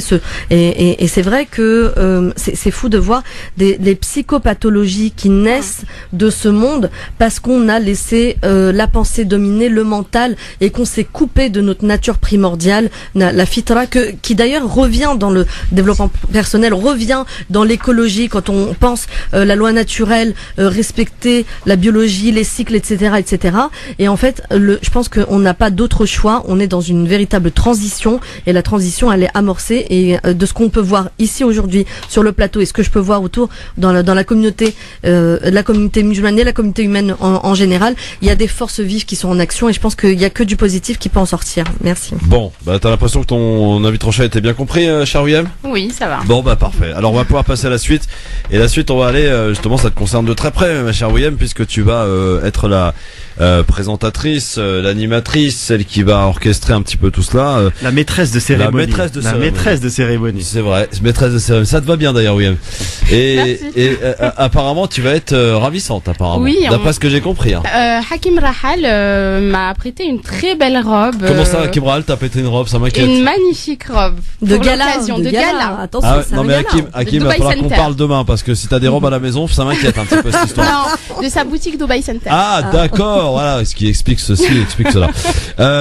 Donc, elle va être ravissante, mais évidemment, c'est pas pour voir William qui va. Non, l'objectif, c'est pas de me voir. Hein. Ouais, pas, voilà. Si, de la rencontrer, de parler avec elle, échanger, bien sûr. Mais Jamel, tu vas un petit peu avant la pub, faire un petit teasing pour nous présenter un petit peu le projet, les invités qui vont intervenir, et puis on fera ça après la pub. Alors je t'écoute, Jamel. On t'écoute. Alors écoutez, donc le gala a lieu donc ce vendredi, donc à Mitry Mori. Donc jour férié 11 novembre. Hein. Jour férié 11 novembre à partir de 18h30, donc à la salle Élysée. Donc qui organise, donc c'est l'association Entraide Union. Donc c'est un collectif d'associations. Il y a une association Entraide qui est davantage spécialisée dans la partie culturelle du projet, et Union davantage dans la partie cultuelle. Ouais. Donc c'est le Centre des Lumières, et qui organise son premier grand gala. Ils ont un projet extrêmement ambitieux, et à l'heure où l'on parle effectivement d'avoir des projets de mosquée où on essaye dès le départ d'assumer, comme le rappelait William tout à l'heure, l'interculturalité et surtout la culture. C'est un projet qui effectivement, quand ils sont venus me solliciter et m'inviter à organiser les 2 tables rondes, j'y ai répondu plus que favorablement, parce que ça rentre effectivement, ça a fait écho à certaines de mes valeurs, et d'assumer cette dimension culturelle. Voilà, ça part d'un constat. Je le rappelle brièvement, ils pourront le rappeler un peu tout à l'heure. Voilà, dès 2013, il y a une nouvelle dynamique qui s'enclenche parce qu'il y a 2 constats qui sont faits. La petite salle de prière qu'ils ont ne peut plus accueillir tous les fidèles et on a malheureusement 2 ou 3 jeunes de Mitry qui partent en Syrie. Et là, on se dit qu'il faut à la fois un projet d'envergure et en même temps un projet qui répond, qui met en avant la dimension culturelle parce que on s'est aperçu, et là je paraphraserai notre ami Raled si Bencher. tu veux bien, Jamel, pardon de te couper, mais j'ai la pub et il faut absolument qu'elle parte maintenant. On pourra reprendre après. Et on va partir, donc c'est le constat a été posé là. Voilà, on va comprendre un petit peu la globalité, la finalité. On reprendra juste après. L'union fait la force, c'est ce qu'on peut constater dans ce projet. À tout de suite. France Maghreb 2, France Maghreb 2. Le grand forum sur France Maghreb 2 avec Ouiam Maghrebi, Samira Karouan et Jamel Lamri qui est avec nous sur France Maghreb 2. Et on va parler donc maintenant de ce gala. Mais avant de parler de ce gala, il est important quand même de présenter à nos auditeurs qui nous écoutent fidèlement, comme chaque jour dans cette émission du grand forum, Jamel, nous présenter donc à partir d'un constat où en 2013, donc 2 personnes de Mitry Mori partent en Syrie. Et là, il est peut-être le temps venu de faire quelque chose, d'agir, de proposer autre chose pour les habitants de Mitry Mori et éventuellement de sa proximité, de sa région. Et c'est un petit peu l'idée qui a émergé au travers de ce projet qui verra le jour, Inch'Allah. En tout cas, grâce à vous tous et vous toutes. Jamel, c'est un peu ça la présentation. C'est un peu ça, effectivement. Donc cette prise c'est une vraie prise de conscience. Et là, les 2 personnes qui s'occupent du projet depuis le départ avec leur équipe se disent on ne peut pas avoir un projet de mosquée lambda et uniquement basé sur le cultuel. Là, il faut y ajouter la dimension culturelle parce qu'on s'aperçoit effectivement que les jeunes sont dans des situations de fragilité, ne se connaissent pas leur histoire, on les enferme dans du lait et on oublie toute la beauté de la création divine. Et en y ajoutant une dimension culturelle, au fond, on est en train juste de réconcilier des choses qui, à la base, en tout cas dans l'épopée prophétique, ont toujours été associées. Et d'ailleurs même en islam, ne dit-on pas Dieu est beau et aime le beau. Donc voilà, c'est au nom de ce constat, de ces valeurs, au nom d'un sens de la responsabilité, qui se sont dit, on va partir sur un projet de centre cultuel et culturel, des Lumières, très ambitieux sur Mitry Mori. Et je pense qu'ils sont peut-être, ils sont à nos côtés, ils sont peut-être les plus à même de parler du projet. Alors, on va parler peut-être dans un premier temps de l'aspect culturel de ce projet, non? C'est ça qui est prévu? Je pense qu'ils vont se répartir un petit peu les alors rôles. Présentez-vous et dites-nous un petit peu. Salam alaikum à tous et à toutes. Bonjour monsieur, quel est votre prénom? Je me présente, El Hajj, c'est mon prénom, Fares mon nom. Ouais. Donc effectivement, je suis le président de la partie culturelle, donc Entraide. Pourtant, on n'aurait pas cru Hajj, c'était plutôt culturel, mais bon. pardon. Elle était facile celle-là. Aucun problème. Donc oui, voilà, sur la ville de Mitry Mori, on avait pour ambition et au départ uniquement un projet d'acquisition d'un terrain. Ouais. Et alhamdoulilah, avec la grâce d'Allah et tous les dons qui nous ont été que les frères ont été sensibilisés par rapport au projet, parce que c'est une réelle demande et un réel besoin sur notre commune. Sachant que d'autant plus Mitry Mori, on a la frontière du 93 et on a pour fréquentation beaucoup de gens qui sont dans les communes voisines, des petites communes de campagne où alhamdoulilah maintenant on a pas mal de gens du 93, 95 et autres qui viennent s'installer dans la petite campagne du 77. Et effectivement on se retrouve avec le vendredi un débordement au niveau de la prière, et alhamdoulilah c'est ce qui a permis aussi en même temps de collecter un maximum de fonds. Donc effectivement en l'espace de 1 an et demi, on a récolté plus de 850 000 euros et ça nous a permis dans un premier temps, alhamdoulilah, parce qu'on partait uniquement sur un projet d'acquisition de terrain, et avec la grâce d'Allah et la sensibilité d'un frère qui a entendu parler de notre projet, il nous a offert aujourd'hui 1600 mètres carrés de bungalow. C'est très représentatif, d'autant plus que ça a une valeur vraiment qui dépasse le million d'euros. Donc on remercie déjà le frère s'il nous écoute. Il y a des cœurs très généreux. Mashallah, exactement. On se retrouve à Mitry Mori, il y a une grande baraka sur notre projet. Et aujourd'hui, le but avec le frère Yurham et moi-même, on avait décidé d'organiser un grand gala pour changer un petit peu les moyens de collecter, avec un cheikh qui vient et qui nous fait crie en demandant de donner de l'argent pour la maison d'Allah. Mashallah, c'est bien. Et nous, on voulait innover un petit peu dans le sens où on s'est dit pourquoi pas organiser un gala. Et puisque la tendance inverser les mœurs, ils sont dans justement le rapprochement des communautés. C'est pour ça, machallah, j'ai écouté les échanges qui ont été faits juste avant. Moi, ça m'a pulsé encore un peu plus, d'autant plus que par rapport au sens culturel que l'on doit, nous, la Oumma, apporter et donner, faire du nouveau, j'ai même envie de dire du renouveau par rapport au fait que nos mosquées, machallah, mais c'est pas suffisant. Le lieu de culte, ok, mais le culturel, l'échange, le partage, le savoir et la connaissance. J'ai envie de développer en disant que quand j'écoutais Jamel et les sœurs présentes qui échangeaient sur des thèmes philosophiques, psychologiques, historiques. Ah oui, t'as d'un côté sur RTL les grosses têtes et t'as le grand forum sur France Maghreb 2. J'avoue que c'est pas la même chose.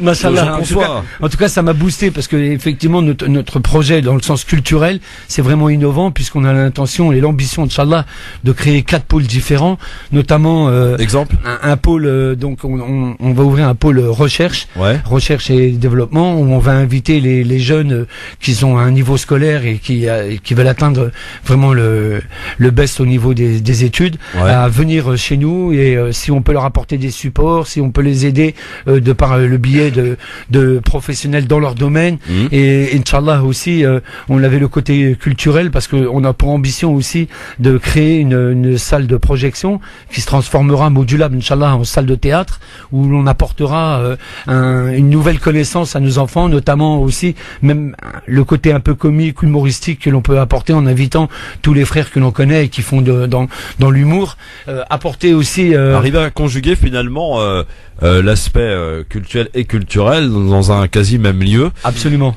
Mais dites donc, là, tout ça, ça a un coût. Ça a un coût et comme je vous l'ai dit, on est très ambitieux, on regarde pas le coût, on regarde le projet.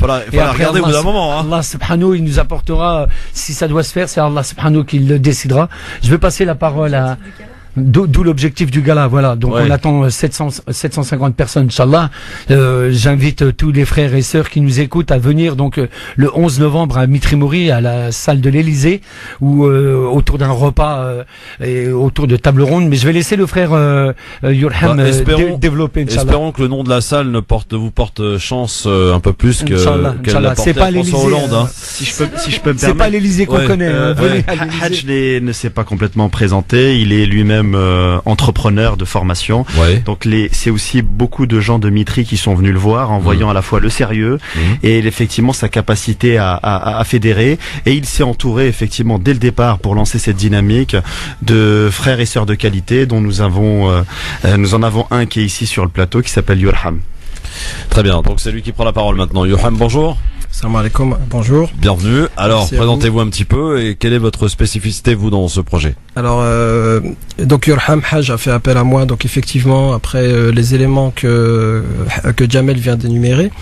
Donc, moi, c'est une mosquée que je fréquentais depuis un moment. J'étais sensible à tout ce qui se passait en bien ou en mal. Et Hajj m'a sollicité effectivement pour faire partie du bureau, avec la sœur Salima aussi qui est trésorière, pour effectivement donner une nouvelle dynamique, ou en tout cas une direction à ce projet. Donc on lui proposait un terrain de 10 600 mètres carrés, et il fallait monter toute une stratégie pour pouvoir dans un premier temps acquérir le terrain et dans un second temps l'occuper par... Alors, pardon de te couper, le terrain, on l'a? Oui. Il est là, il est acheté. En fait, on a déposé un permis de construire et on a mis comme condition pour l'achat de ce terrain que le permis de construire soit accepté. D'accord. On a signé une promesse de vente et on a déposé le permis de construire. Donc le terrain, il est placé pour situer un petit peu aux gens qui connaissent, c'est bien situé? Alors c'est un terrain de 10 600 mètres carrés situé dans la zone industrielle. Au départ, la mairie nous avait proposé un terrain en ville. D'où ma question d'ailleurs, excuse-moi de te couper, mais c'est très important. Votre relation avec la mairie, comment est-elle? Tout à fait, alors une très très bonne relation. Elle est essentielle d'ailleurs. La mairie donc avec qui nous avons de très bonnes relations dans les deux sens, nous a proposé un terrain en ville. Qui était un terrain de taille moyenne, mais qui ne correspondait pas exactement à notre projet, puisque vous connaissez la problématique des parkings et du stationnement le vendredi. Et effectivement, même si on avait atteint notre objectif, c'est-à-dire acquérir un endroit pour pouvoir prier, mais derrière on va développer du gêne par rapport au voisinage, etc. Donc on nous a proposé ce terrain-là de 10 600 mètres carrés. C'était un challenge pour nous, ayant 70 000 euros sur notre compte. Donc Hajj, on s'est réunis. Qu'est-ce qu'on fait? Donc on a discuté, etc. Et puis on s'est dit allez, on se lance, on demande à Allah, Allah va nous aider, Inch'Allah Ta'ala. On a essayé d'être sincère dans tout ce qu'on a fait. Et au bout d'un an, nous avons réussi à récolter la modique somme de 700, un peu plus de 800 000 euros finalement. C'est le prix du terrain? C'est le prix du terrain, tout à fait. Ouais, alors 10 000, faut dire que 10 000, combien 10 000 mètres carrés à 800 000 euros, c'est pas cher du tout. Hein. C'est pas cher du tout, ouais. Ah oui, c'est donné. Hein. Pas très loin de l'aéroport. Pas très loin de l'aéroport. Alors, ça peut toujours servir. Alors, la zone géographique, voilà, la zone géographique du terrain, c'est en fait la source de nos inspirations. C'est-à-dire que dans un premier temps, la rue dans laquelle on a acheté le terrain, c'est la rue des Frères Lumière. Donc on a donné, naturellement, on a donné un nom qui est le centre des Lumières. On n'a pas cherché un autre nom. Ensuite, la proximité de l'aéroport, c'est ce qui a fait que dans la partie culturelle, en fait, on aura un grand réfectoire dans lequel on va accueillir des gens qui travaillent dans la zone aéroportuaire ou dans les zones à côté, où viendront manger le midi avec des plateaux repas, etc., avec de la nourriture de qualité. C'est un gros projet là que vous promettez là. Tout à fait, c'est un très gros projet. Bah, le terrain est 10 600 mètres carrés. À part un terrain de foot, il n'y avait pas d'autre chose.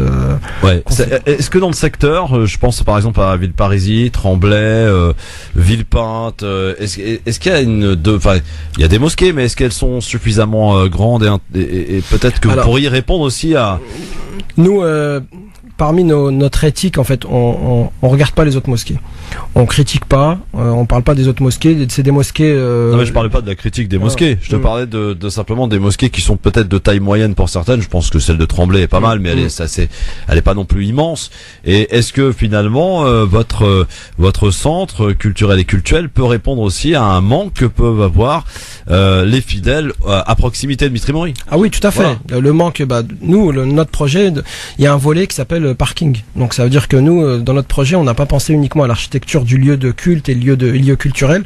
On a pensé à un parking souterrain qui va coûter un certain prix et qui va nous permettre d'absorber ce flux de véhicules, de personnes qui vont venir nous voir, ou pour la partie culturelle. Pour le coup, il n'y aura pas de gêne au moins, c'est bien. Tout à fait. Donc ça, on l'a intégré dans la décoration, le marbre, la calligraphie. Ça, pour nous, c'est des choses optionnelles. Ce n'est pas primordial. Les choses primordiales pour nous, c'est la sécurité, un endroit pour se garer et surtout ne pas gêner le voisinage. Donc ça fait partie de nos...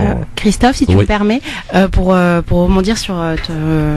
Est-ce que vous avez eu de l'aide ou du soutien des autres mosquées, justement, limitrophes? 3 ou 4. Bon, malheureusement, en fait...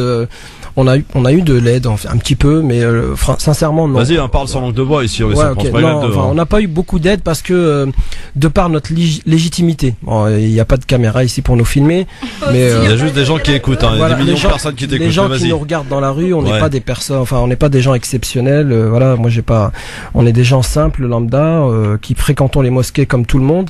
Et Haj, on lui a soumis ce projet et puis on est venu le chercher. Finalement, c'est pas lui qui a demandé ce poste-là. Et par la même occasion, Haj est venu me chercher. Je n'ai pas vocation à être ni président, ni responsable, ni devant les gens, ni à prendre la parole. Mais en fait, tout ce que j'avais à l'intérieur a explosé, est venu naturellement. Et puis aujourd'hui, on le fait sans réfléchir.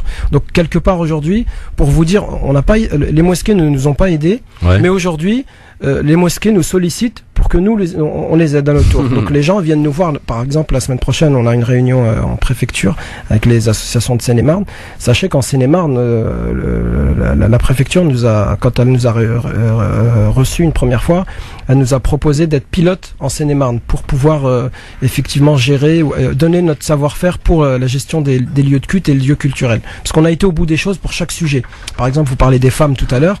Nous, dans notre mosquée, les femmes et les hommes sont non pas au-dessus ni en dessous, ni ils sont sur le même endroit. Les hommes seront dans la même pièce. Dans la même pièce. Les hommes seront devant et les femmes seront derrière. Et on travaille en parallèle. Bon, c'est juste une parenthèse. On est en train de travailler sur un projet en Seine-et-Marne qui s'appelle FAMME, la Fédération des associations musulmanes. On lui a donné ce nom-là parce que la femme en islam, elle a une importance. Et aujourd'hui, on a donné ce nom-là pour fédérer justement ces associations musulmanes qui aujourd'hui travaillent chacune dans leur coin, font les mêmes erreurs, ne se fédèrent pas, ne travaillent pas ensemble, c'est-à-dire qu'on a tous les mêmes besoins. Quand je dis les mêmes besoins, on a besoin d'un site internet, on a besoin d'un affichage pour les heures de prière, on a besoin d'imams, de profs, etc. Et chacun travaille dans son coin et il n'y a pas d'entraide.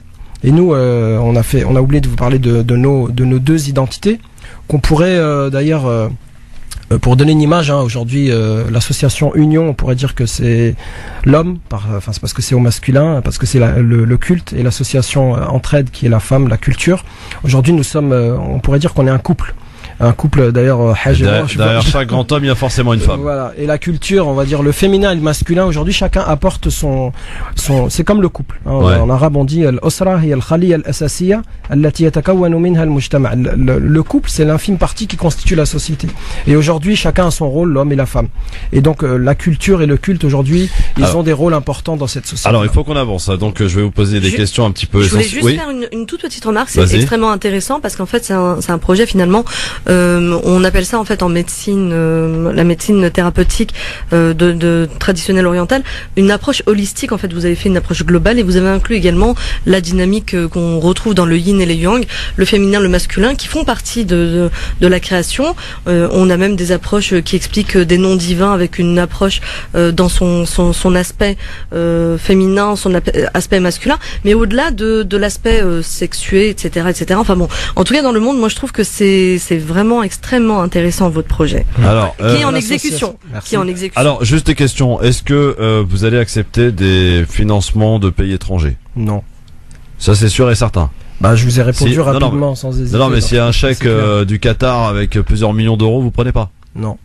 On a déjà été approché par, je dirais pas de qui. Non, sans dire qui. Bien sûr. On nous a déjà sollicité de racheter le terrain, de venir nous en. Pourquoi refuser l'argent de l'étranger? C'est quoi l'explication? Parce qu'en fait, on refuse tout de l'étranger, on refuse l'argent, les idées, etc. Parce que nous, en tant que Français musulmans nés en France, on a envie de dire aux gens que c'est possible. Et nous, on a besoin d'aide que d'Allah finalement.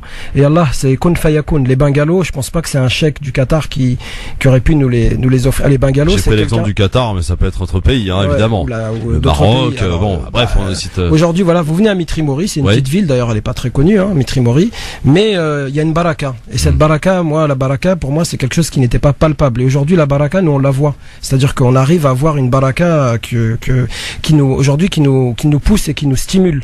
D'ailleurs, et on a envie de rester dans cette lignée-là, justement, pour continuer à avoir cette baraka d'Allah. Tu sais, Christophe, il y a énormément d'argent en fait au sein de la communauté musulmane de France et au sein de cette société. On n'a pas besoin d'aller en chercher ailleurs, il faut juste savoir le mobiliser. À croire comment elle est sollicitée, oui, visiblement. Ouais. Alors, autre question importante aussi. Est-ce que vous avez fait une projection sur l'éventualité, la naissance, c'est-à-dire de ce projet, de ce gros projet très ambitieux, et le coût aussi, c'est important. Alors le coup, nous on raisonne par étapes. Ouais. C'est-à-dire qu'on se fixe pas d'objectif global. Donc le terrain là, c'est bon, c'est acquis. Dans un premier temps, nous on a regardé le terrain, on a travaillé pour l'acquérir, on l'a acquis. Alhamdulillah. Ensuite, avant de penser à la future grande mosquée, c'est-à-dire le lieu de culte, on a reçu les bungalows. Donc ça veut dire que il y a la baraka, elle est déjà ici. Donc aujourd'hui, on est en train de travailler sur ce projet provisoire et on est persuadé qu'avant la finalité de ce projet, on aura une bonne nouvelle qui va nous propulser vers la construction du lieu de culte et ensuite la construction du lieu culturel. Ça va demander des années quand même.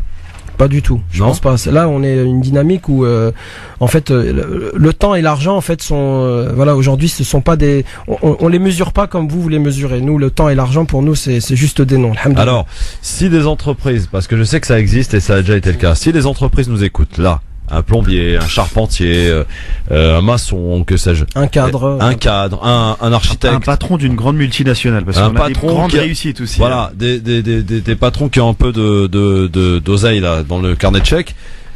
Comment fait-on pour se rapprocher de vous? Donnez-nous toutes les possibilités pour vous contacter. Alors, la première possibilité, donc, c'est Internet. Donc, on a un site qui est don au pluriel, donc dons-entraide-union.fr. Donc entraide-union.fr avec un don devant, donc don.entraide-union.fr. Ça permet d'avoir ceux qui veulent faire des dons donc par PayPal, prélèvement CEPA, carte bleue, virement, chèque, ils se connectent sur cette page-là et toutes les informations y sont. Alors moi j'attire l'attention que ce projet-là, Ce n'est pas un projet de Mitri Mori, c'est le projet de la région parisienne et j'allais dire c'est le projet de la France. Aujourd'hui, on est soutenu, on reçoit des dons de toute la France. Les gens adhèrent à notre idée ou à notre philosophie parce que finalement, c'est ce que tout le monde veut. Aujourd'hui, on a envie que la mosquée change, on a envie que nos enfants, comme dit Haj, on a envie que nos enfants ils jettent le sac de l'école en rentrant de l'école, ils se disent tiens, je vais aller faire un tour là-bas, il y a peut-être une partie de PlayStation, il y a peut-être un humoriste, il y a peut-être un truc à faire ou alors j'ai peut-être quelque chose à faire et moi je peux aider. Donc là, nous, moi j'ai des enfants aujourd'hui et puis c'est ce que je rêverais d'avoir, Inch'Allah. Alors, donc les entrepreneurs, ils sont déjà avec nous. Donc nous aujourd'hui, vous imaginez bien que si notre projet avance, c'est que quelque part derrière nous, il y a au moins 1 ou 2 grands entrepreneurs qui nous soutiennent. Et je vous cache pas que ces gens-là aujourd'hui, ils sont moteurs pour nous et pour les convaincre. On a dû leur apporter les idées, on a dû être pertinent, on a dû être sérieux dans ce qu'on fait, de la transparence bien sûr. Et ces personnes-là, ils ont réussi à convaincre d'autres personnes. Parce que, comme vous le savez, réunir les gens de la mosquée et puis leur demander 1, 2, 3 millions d'euros, c'est quasiment mission impossible. Et on n'a pas envie de faire ça. Nous, on a envie que de toute la France, par exemple, tous les gens, je sais pas moi, il y a combien de musulmans en France, si chacun donne 10, ça dépend 15 des estimations. 10, 15 euros par mois, aujourd'hui, un projet comme le nôtre, c'est presque énigmatique. C'est pas un très gros projet. Oui, excusez-moi. J'ai une personne sur Facebook qui me demande comment faire pour réserver en ligne pour le gala. Alors attendez, on va en parler chaque chose en son temps. Et là, il faut qu'on aille vite, messieurs, parce que messieurs, parce qu'on est pris par le temps. Alors, le site internet, très rapidement, précis et concis, c'est important. Entraide-union.fr avec un don devant pour faire un don, donc don.entraideunion.fr au pluriel, le don, j'insiste. Ça c'est le site. Et inscription au singulier .entraideunion.fr pour les inscriptions. D'accord. Donc et le site, donc ça doit être simplement entraide-union. Est-ce que vous avez une adresse mail? Un lien WizEvent également. Oui, alors le lien WizEvent c'est inscription.entraideunion.fr qui est redirigé vers le lien WizEvent. D'accord. Le Facebook, page Facebook. Centre des Lumières. Centre des Lumières, très simple. Centre des Lumières. Voilà. Allez tous vous abonner à la page Centre des Lumières. Et cliquez sur j'aime. Et cliquez sur j'aime, on like, mais on se contente pas d'aimer, il faut aussi agir. Et agir comment? En sortant un petit peu les pépettes. Christophe, il reste encore un petit peu de temps. Oui, il reste un petit peu de temps. Moi, j'aimerais juste vraiment mettre un petit peu la lumière sur des personnes également qui travaillent à l'ombre et qui font un travail énorme. À chaque fois qu'il y a un projet, ils sont tout le temps là. Il y a mon frère qui est derrière, qui s'appelle Idriss Nguyen, qui est toujours là pour soutenir toutes les initiatives de la communauté musulmane, qui prend en photo, il prend de son temps, il met des photos, il crée du lien, il ouvre ses réseaux, il nous permet également lui de se connaître, de travailler ensemble et au nom, je pense, de tous les chroniqueurs, de toutes celles et ceux qui sont là et ceux qui nous écoutent, on remercie chaleureusement notre ami Idriss Nguyen. Merci beaucoup Idriss. Allez, on applaudit même. Voilà. Simplement, est-ce qu'il serait possible que vous redonniez les noms des personnes qui seront présentes pendant le gala? Alors, on va en parler juste après la pub. Alors, voici ce qu'on va faire. Donc, je pense que là, on a présenté en gros, évidemment, le projet du côté de Mitri Mori. Vous avez compris, c'est un gros projet, une offre très importante, comme le rappelait notre ami tout à l'heure. C'est quasiment d'ailleurs un test qui va être réalisé, pas un test, pardon, mais un challenge grandeur nature pour la Seine-et-Marne, mais j'allais dire pour toute la région parisienne. Donc l'occasion est donnée peut-être de s'entraider et de faire preuve justement d'enclencher cette unité à laquelle on aspire tous. Et comment faire? D'abord, durant cette soirée, on aura l'occasion d'y revenir, de présenter ce gala. C'est de venir le 11 novembre. Pourquoi? Parce que vous allez pouvoir y rencontrer d'abord de très belles personnes et surtout participer à une bonne action et passer, j'en suis sûr, une bonne soirée. Vous aurez tous les éléments. On va essayer d'être précis, concis dans un instant, puisqu'il nous restera à peine 5 minutes. Je pense que les coups de cœur, ils vont un peu passer à la trappe, mais on les gardera bien au chaud pour la prochaine. Parce que la priorité, c'est de parler du gala du 11 novembre. Vous voulez savoir ce qui va se passer? Restez bien là. On est de retour très vite. France Maghreb 2, France Maghreb 2.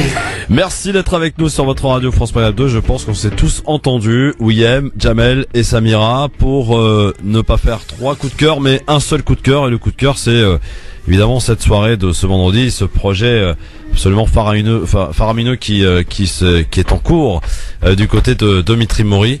Ce n'est pas une mosquée, ce n'est pas qu'une mosquée, c'est une partie culturelle, une partie cultuelle et tout un gros projet. On a pensé ou presque à tout dans ce projet, donc qui est en cours de réalisation. Le terrain est acquis, un terrain de plus de 10 000 m² dans la zone industrielle de Mitry-Mory. L'énorme projet, le centre va s'appeler le Centre des Lumières. Et on va parler maintenant de ce qui va permettre peut-être la construction de ce projet grâce à la solidarité et à la générosité de tous et toutes. C'est ce gala qui aura lieu ce 11 novembre. Et j'avoue que j'aime beaucoup cette idée parce que moi ça me fatigue. Je vous le dis honnêtement, comme je le pense, ça me fatigue de voir des gens faire avec leurs trucs et dans les marchés, comme tu vas le dimanche ou le samedi, demander de l'argent pour les mosquées. Je trouve ça vraiment très mesquine comme attitude, mais ça ce n'est que mon avis, je le partage avec moi-même.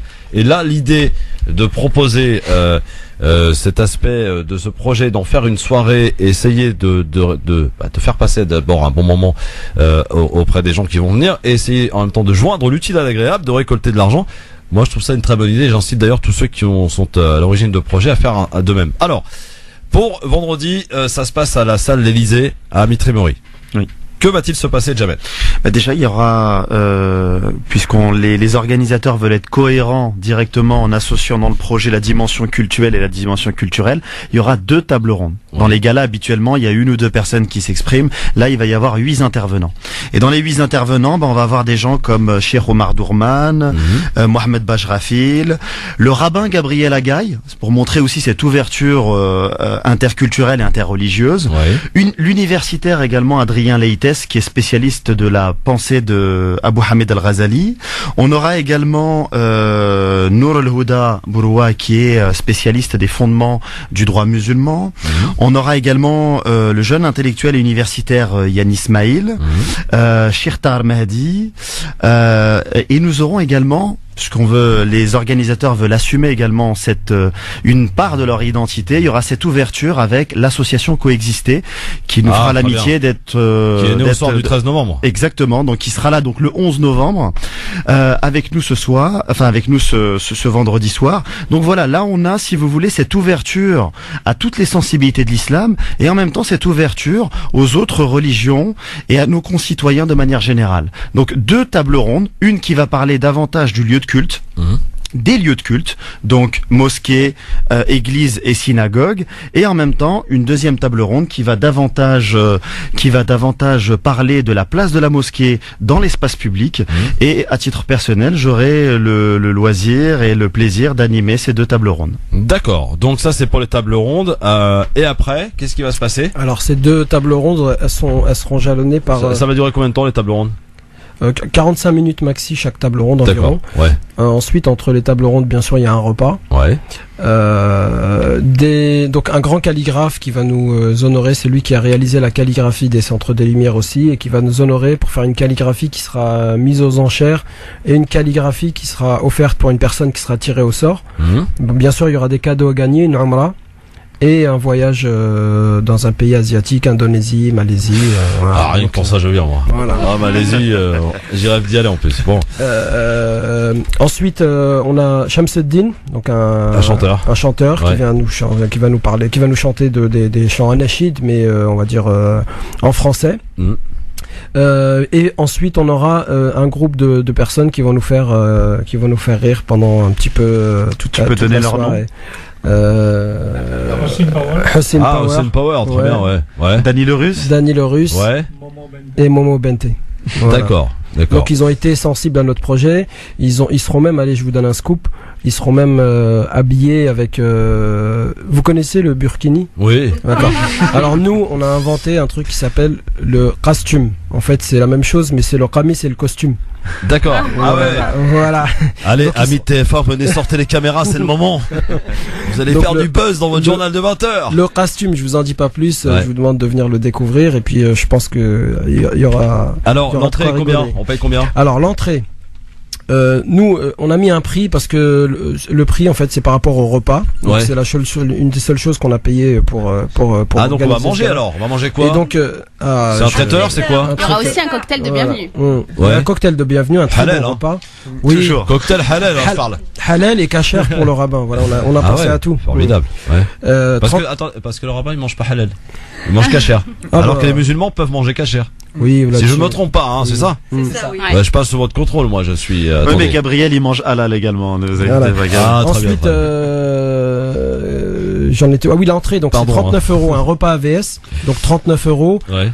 39 euros aujourd'hui, vous allez à un très bon resto à Paris, un resto halal, c'est le prix d'un bon resto. Là, en plus du resto, vous avez passé un agréable moment, et en plus, dans ce que vous allez donner dans les 39 euros, il y aura une petite participation pour le projet. Et nous, aujourd'hui, je vous le dis, hein, notre projet, c'est de lever entre 700 et 1 million d'euros en une soirée. C'est quelque chose qui n'a pas été réalisé dans aucune des mosquées ni dans aucune soirée. Donc l'objectif, c'est de faire des dons. Et l'objectif, c'est de montrer que notre communauté, les gens sont généreux et qu'en présentant un beau projet, les gens vont donner. Et vous avez une super présentatrice en plus. Voilà, on a donné tous les ingrédients, Inch'Allah, pour réussir cette soirée-là. C'est retransmis également dans oui, deux médias. Alors c'est retransmis sur la radio par Radio France Maghreb 2 en direct normalement, et Iqra TV, donc qui nous honore aussi ce sera diffusé en arabe et en français. Alors pour la partie France Maghreb 2, c'est l'émission Par l'Islam qui sera réalisée en direct là-bas, puisque c'est Mohamed Bajrafi qui anime cette émission. Effectivement, il fera cette émission en direct de cette salle, puisque après il doit intervenir dans une table ronde. Pour venir en voiture ou ou si on vient en transport à 104. en commun. Alors pour venir en voiture, Mitri Mori, c'est pas très compliqué. À 104, pour venir, à 104. Il y a un parking. Alors il y a un très très grand parking, bien sûr. C'est à côté de Villeparisis, hein, c'est ça. Oui. Voilà, tout à fait. Et il y a même une navette qui nous a été offerte par la société Keolis. Je peux les citer parce qu'ils nous ont ils font partie de nos sponsors, et qui mettent en place une navette de la gare de Villeparisis. Donc c'est à Mitri Mori. Par contre, on est proche de la gare de Villeparisis. Ah d'accord. Donc il faut venir. Une gare, il faut venir à la gare de Villeparisis et vous aurez une navette. Donc vous montez dans la navette gratuite. Environ 20 minutes de Gare du Nord, c'est ça? En une vingtaine de minutes. Ouais, une bonne vingtaine, hein, faut être. Une bonne vingtaine. Ouais, faut une bonne vingtaine. Ouais. Une bonne vingtaine de minutes. On attend un peu plus de 700 personnes. On a eu plein de réservations. On pense qu'on va être victime de notre succès. Je vous le souhaite. Et voilà. Alors, en tout cas, comment on fait pour réserver? Donc important. Est-ce qu'il y a un numéro de téléphone ou pas? Nous, on privilégie les réservations sur Internet. Il y a un numéro de téléphone. Alors sur Internet, c'est inscription au singulier. entraide-du6 union.fr entraide-union.fr. Numéro de téléphone 06 51 35 19 53 51 35 19 53. Voilà, le téléphone c'est surtout pour 53. Attendez, répète-le moi parce que j'ai remixé là. 51 35 06 51 35 19 53. Le téléphone, ce n'est pas un standard, c'est un téléphone portable, c'est uniquement si vous avez des problèmes techniques ou des questions, vous envoyez un SMS, on vous répond, et c'est tout. Donc principalement. Oui, ne cherchez pas à savoir comment on va être habillé William, il suffit de venir. Voilà, en tout cas, écoutez, que vous souhaitez de plus que bonne chance, et j'espère. Simplement, excuse-moi Christophe, si je peux préciser une petite chose avant de finir. Je voulais juste rappeler à nos auditeurs que celui qui construit une mosquée pour Allah subhanahu wa ta'ala, celui qui met son intention en venant à ce gala de participer, d'être acteur de la construction de cette mosquée, Allah subhanahu wa ta'ala lui construit une maison au paradis. Je pense qu'on peut pas rêver mieux comme récompense. Et moi, je rajouterais aussi que là, on n'investit pas dans une supérette, on investit dans un grand centre commercial. Donc, vous imaginez pas les bénéfices qu'il y a derrière en donnant une modique somme. Toutes les personnes qui vont prier dans ce grand centre, là, tu viens de te fâcher avec tous les commerces de supérettes. Vous serez très très très heureux de participer à ce projet, Inch'Allah. Évidemment. Centre culturel, t'as dit commercial? Ouais, non, mais c'est pour faire image, Samira. 18h, ça y est, ça chauffe dans le cerveau de Samira. En tout cas, bonne soirée par avance, le 11 novembre. On compte sur vous, évidemment, pour venir aider ce projet. Et s'il vous plaît, les sœurs et les femmes, les sœurs qui nous écoutent, prouvez une nouvelle fois à tout le monde et aux frères de notre communauté qu'on sera là en force, s'il vous plaît. Je compte sur vous. Mesdemoiselles, soyez là en force avec les enfants. C'est une soirée familiale, hein, bien sûr, pas de problème. On peut les emmener, les enfants. C'est pas interdit. Oui. Non, oui quoi? Oui, c'est un peu comme dans la mosquée. Ouais. Oui. Dans un second temps, dans un premier temps, c'est surtout voilà. De préférence, les adultes, tout à fait. D'accord, ok. Eh bien, écoutez, parfait. Merci beaucoup, messieurs. Bonne chance pour la suite. Merci on à espère vous. se revoir Merci très beaucoup. vite avec de bonnes nouvelles en ce qui vous concerne. Inch'Allah. Donc, 11 novembre, c'est férié. Bon, merci beaucoup, William. Merci. J'espère que tu vas être. Non, c'est pas. J'espère. Tu seras la plus belle ce soir-là, j'en suis sûr. Inch'Allah. William, en tout cas, de part non. Pas forcément d'ailleurs la plus belle physiquement, quoique là il y a quand même c'est pas mal, mais surtout la plus belle de ce que tu vas pouvoir offrir et dégager au travers de tes paroles qui se boivent comme du miel, ma chère. Moi je voulais juste revenir sur ce que nous disait Yurham quand il a dit qu'ils étaient personne et que enfin voilà que le projet leur est tombé dessus. Moi je voulais simplement dire que Allah subhanahu wa ta'ala a choisi qui il veut quand il a un objectif. Merci beaucoup lui qui William est dans les et cœurs. bonne chance vendredi. Samira, tu vas aller voir William quand même. Oui, mais même c'est prévu. Je suis déjà là-bas. Ah oui, d'accord. C'est ma très bien. coach. Elle a pris. Bah oui, forcément, c'est une coach. Et puis Jamel, merci beaucoup. Bah merci à toi. Bon, Jamel, Christophe. maintenant tu peux plus te défiler, mon ami. Oui, je crois, ça y est. Bon, tu reviens très vite donc. À bientôt, Christophe. À très vite. Merci. Merci beaucoup. 18h04, 5 même, sur France 3 2, mais le retard en vaut le coup. L'actualité, le rappel, c'est avec Marine Garel avant de retrouver Amar pour l'éphéméride. Bonsoir Marine. Et il répond, évidemment, toujours avec le même ton, voilà, sur l'ironie, la moquerie. Nicolas Sarkozy, hier soir, chez lui, à Neuilly. Je n'ai aucun problème personnel avec qui que ce soit, et notamment pas avec M. Bayrou. Pourquoi lui en voudrais-je? Voilà un homme qui s'est présenté 3 fois et qui n'a jamais été qualifié pour le 2e tour. Ça serait pas généreux de lui en vouloir? Une telle constance, une telle réussite exceptionnelle. En 2007, il a voté Ségolène Royal, ce qui était déjà la marque d'un petit manque de discernement. En 2012, il a voté Hollande, ce qui était là la preuve d'une complicité. Il est complice de ce quinquennat agonisant. Voilà pour le zapping avec pas mal de Sarkozy. Bon, c'est heureusement pas l'heure de déjeuner, donc on risque pas d'avoir des remontées gastriques. Mais bon, qu'il se méfie quand même, parce que lui qui se moque un peu de Bayrou en disant qu'il a jamais été franchi le 2e tour, Monsieur Sarkozy, il y a des élections qui approchent vous concernant le 20 novembre.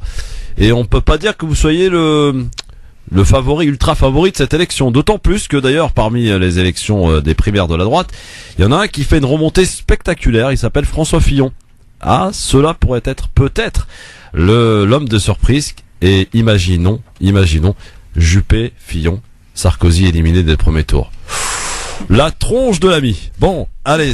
Et la nôtre, si tu peux me permettre. Oui, ça peut quand même juste avoir en termes d'image, avoir des trucs sympas quand même. Bon, comment va mon ami Jamel Larmery?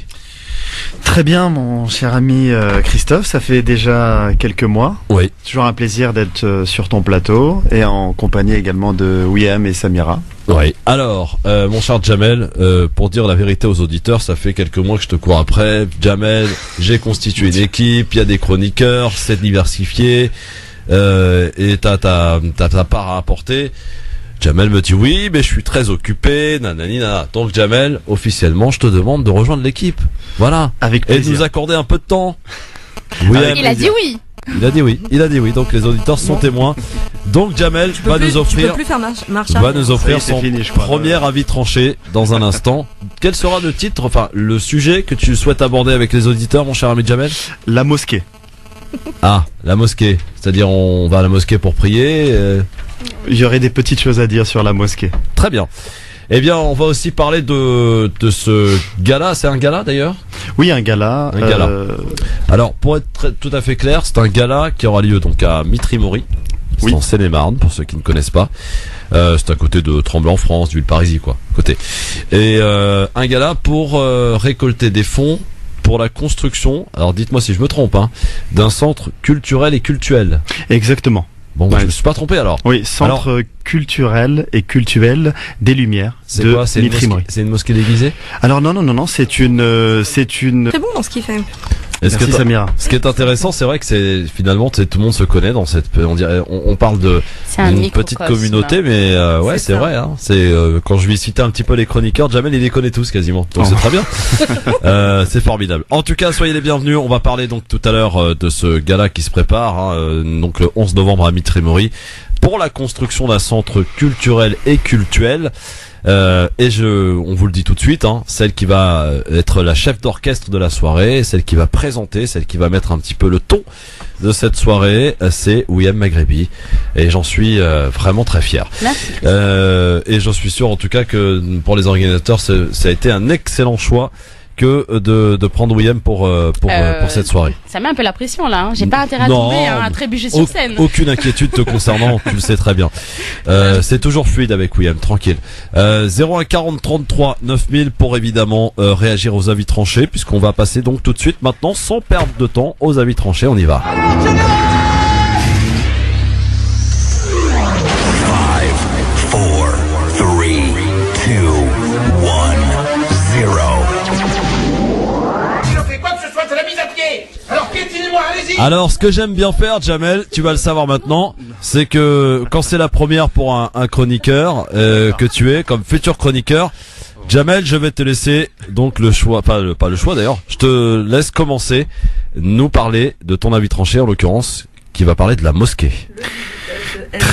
Très voilà, bien. Le bizutage, exactement. Je vois qu'effectivement dans cette émission il y a du bizutage. Je remercie les chroniqueuses qui ont eu l'amabilité de me laisser passer en premier. D'accord. Mais tu es gentleman normalement. D'habitude on dit toujours les femmes d'abord, ici c'est les hommes d'abord. Voilà. D'accord. Alors moi dans ma chronique tranchée, je voulais parler des mosquées, parce que je pense ressentir la même chose que des milliers de musulmans chaque vendredi, notamment sur le discours du vendredi, où je vous cache pas, j'ai un vrai dilemme entre cette obligation de venir chaque vendredi à la mosquée, et effectivement c'est une obligation, mais en même temps c'est un vrai plaisir que de retrouver ma communauté, et en même temps de voir la pauvreté des discours le vendredi. Quand chaque fois finalement l'impression qu'il y a que 52 types de discours qui représentent 52 semaines, et qu'il n'y a pas autre chose, on ne s'intéresse pas aux musulmans, ce qu'il ressent, ce qu'il vit, son quotidien. On rabâche finalement les mêmes choses concernant les ablutions, la prière, comme si finalement on ne savait pas. Nous qui venons la mosquée le vendredi, est-ce qu'on a besoin qu'on nous rappelle chaque 2-3 mois comment faisons-nous les ablutions? Est-ce qu'on a besoin qu'on nous rappelle tous les 2-3 mois comment faire la prière? Je pense sincèrement qu'il va falloir, au risque de perdre énormément de fidèles, qui demain ne viendront même plus, d'ailleurs dans les mosquées, de vraiment poser la question de la mosquée, du discours du vendredi. Il y aurait d'autres questions à poser sur la mosquée, mais vu que j'ai que 2 minutes, je parlerai essentiellement du discours le vendredi. Vraiment faites un effort. Dans le choix de l'imam, où c'est une mosquée, une mosquée et un institut culturel. L'idée, c'est effectivement, voilà, je pense que ce type d'exemple existe d'ailleurs en région parisienne. Il y a une mosquée. On a tendance à séparer un peu les deux. Hein. Oui. On a tendance à séparer un peu les deux.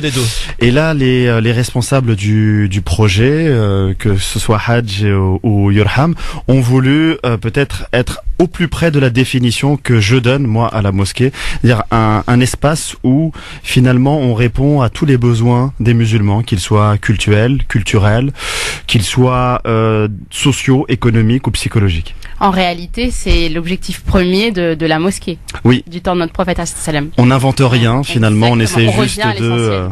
Alors, est-ce que tu as une première question que j'ai envie de vous poser, parce que moi j'avais vu une mosquée à Reims. Oui. Vous la connaissez peut-être d'ailleurs, cette belle mosquée de Reims. Où justement on avait tendance un petit peu à l'image de la mosquée de Paris de mettre les femmes en bas au sous-sol et puis les hommes en haut. Et j'avais trouvé finalement très intéressant dans cette mosquée de Reims que de les mettre au-dessus, les femmes. Oui. Le concept, vous y avez réfléchi là-dessus? Alors, je vais me permettre de parler au nom des organisateurs du gala. De toute façon, ils sont là, ils pourront y répondre. Mais tout ce que je peux dire, c'est que les femmes ont toute leur place, déjà, ne serait-ce que dans le bureau, dans le conseil d'administration. Ça, c'est une langue de bois, Jamel. Non, vraiment. Et ils pourront y répondre. Oui. Elles ont toute leur place et il y a ne serait-ce également le choix des invités et aussi le choix de la présentatrice, parce que très souvent c'est des présentateurs. C'est vrai. Donc il y a aussi, et William pourra en témoigner.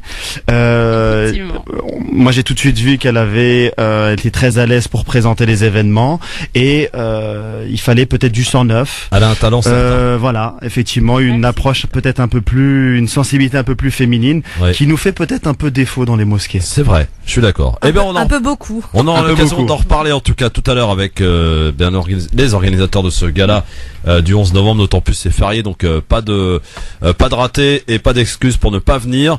Jamel Lamri, son ami tranché, Ouiem, Samira à retrouver dans un instant. Et vous, chers amis auditeurs aussi, pour réagir au 01 40 33 9000. On aura aussi le temps de parler de ce qui va se passer cette nuit. J'espère que vous allez tous suivre quand même ce qui va se passer. C'est quand même important pour le monde, l'avenir du monde, des élections aux États-Unis.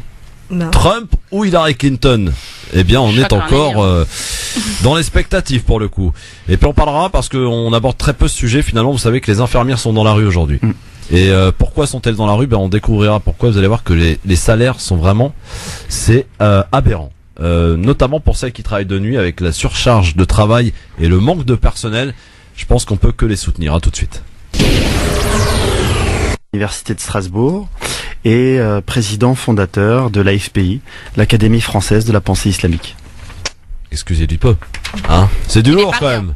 Samira, William, c'est du lourd, hein. Ah oui. Notre ami Jamel. Oui, puis en plus je le connais, je le connais, je l'ai vu exercer sur le terrain et il est très... France Maghreb 2, France Maghreb 2. Bonjour à tous, bienvenue, ravi de vous retrouver sur France Maghreb 2, c'est votre talk de fin d'après-midi, c'est le grand forum qui débute ainsi et ce jusque 18h30, ravi de vous retrouver pour ce 8 novembre 2016, vous êtes bien sur France Maghreb 2, jusque là tout va bien. Avec aujourd'hui beaucoup de monde dans les studios, mais parmi les chroniqueurs qui nous accompagnent, je devrais dire même des chroniqueuses parce qu'elles sont deux. Et on va aussi accueillir notre ami Jamel Lamri dans un instant, mais parmi nous aujourd'hui pour décortiquer un petit peu l'actualité, pour parler aussi en long et en large de ce qui va se passer le 11 novembre. Tiens, je crois que Ouiem n'est pas étrangère. Ouiem Maghrebi, bonjour. Bonjour, salam alaikum. Ça va? Très bien, comme toujours. Tu finis par prendre un abonnement à la radio là, c'est bien. Eh oui. Je suis bien, c'est ma deuxième maison. Ah, très bien. Samira Karoua, comment ça va? C'est un petit peu les retrouvailles d'ailleurs entre vous deux là. Oui, déjà. Et puis on avait commencé, la première émission ensemble. Et puis moi aussi, je suis pas là, je suis pas venue depuis un moment. Ouais. Donc je suis ravie de revenir. Eh ben écoute, je suis ravi de te réaccueillir avec les auditeurs qui vont pouvoir nous appeler. Quels seront vos avis tranchés, mesdames? Eh bien, mon avis tranché, on vous a volé votre vie et reprenez-la. Ah, très bien. Et mon avis tranché s'intitule Ce monde est fou. Ah oui, ça c'est vrai qu'on l'avait remarqué. Pour ce qui est de vos coups de cœur? Alors vas-y, William. Alors moi, mon coup de cœur concerne toutes les ONG internationales et humanitaires. Et mon coup de cœur, un acteur hors du commun.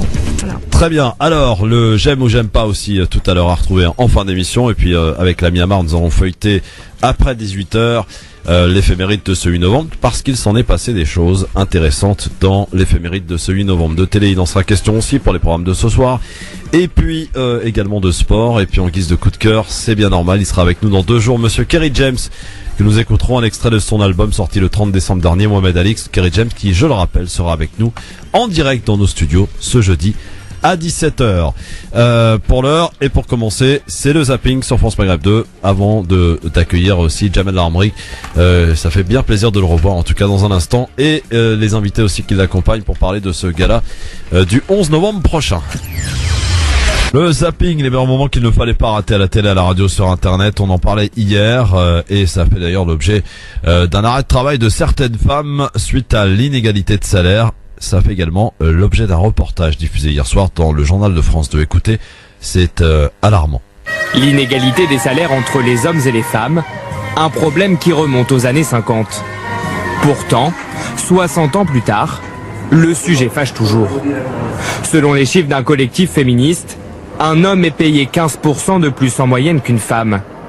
Un écart de salaire correspondant à 38 jours de travail. Ainsi, ce lundi 7 novembre à 16h34 et jusque la fin de l'année, Les femmes travailleront bénévolement selon l'étude du collectif. C'est consternant, c'est juste ridicule. Aux yeux des personnes, on est un peu moins intelligent. Il y a toujours cette tendance à valoriser plus les hommes en fait, et la femme se retrouve en train de galérer un peu. Cette jeune femme de 43 ans possède un diplôme d'ingénieur en informatique. Un parcours universitaire brillant qui lui permet d'accéder rapidement au monde du travail. Une entreprise l'embauche à 2600 € bruts par mois. La différence entre moi et les autres hommes pouvait aller jusqu'à 1000 € bruts par mois. Vous l'avez ressenti cette discrimination-là? Énormément, tout le temps, elle me pesait, tout le temps elle était là. Cette incompréhension, ce sentiment d'injustice qui est fort. Ce climat qu'elle décrit se solde par un licenciement que les prud'hommes jugeront abusif. La Cour confirme en ce que le juge a dit que le licenciement était nul en raison d'une discrimination liée au sexe. Selon certaines études, l'égalité homme-femme au travail ne sera atteinte qu'en 2186. Dans cette entreprise, on n'a pas attendu autant de temps. L'égalité des sexes se vérifie déjà sur la feuille de paie.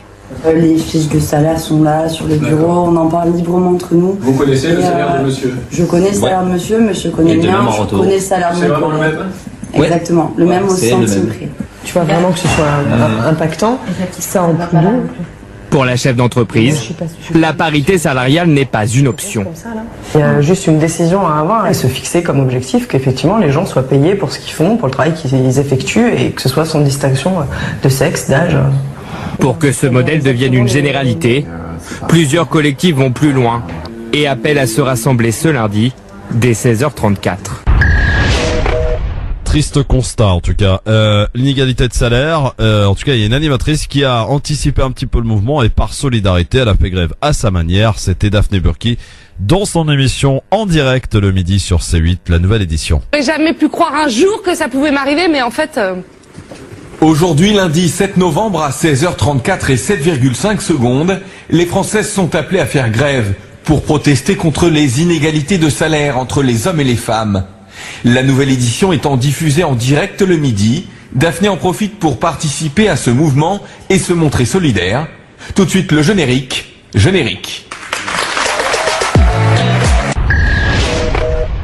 Pendant ce temps-là, Nicolas Sarkozy était en meeting hier chez lui, à Neuilly, et il a parlé des menus de substitution et a trouvé une solution pour ceux qui ne mangent pas de porc à l'école. Nos écoles, qui est des tables de juifs et des tables de musulmans. Et si dans sa famille, on ne mange pas de porc, eh bien le jour où à la cantine, il y a des frites et une tranche de jambon, eh bien le petit prend pas de tranche de jambon et prendra une double ration de frites. C'est la République. La même règle et le même menu pour tout le monde. Fallait juste y penser quand même, voyez-vous. Nicolas Sarkozy toujours, et pour finir ce zapping justement, il répond à ceux qui lui disent « Mais qu'est-ce que vous avez contre François Bayrou ?»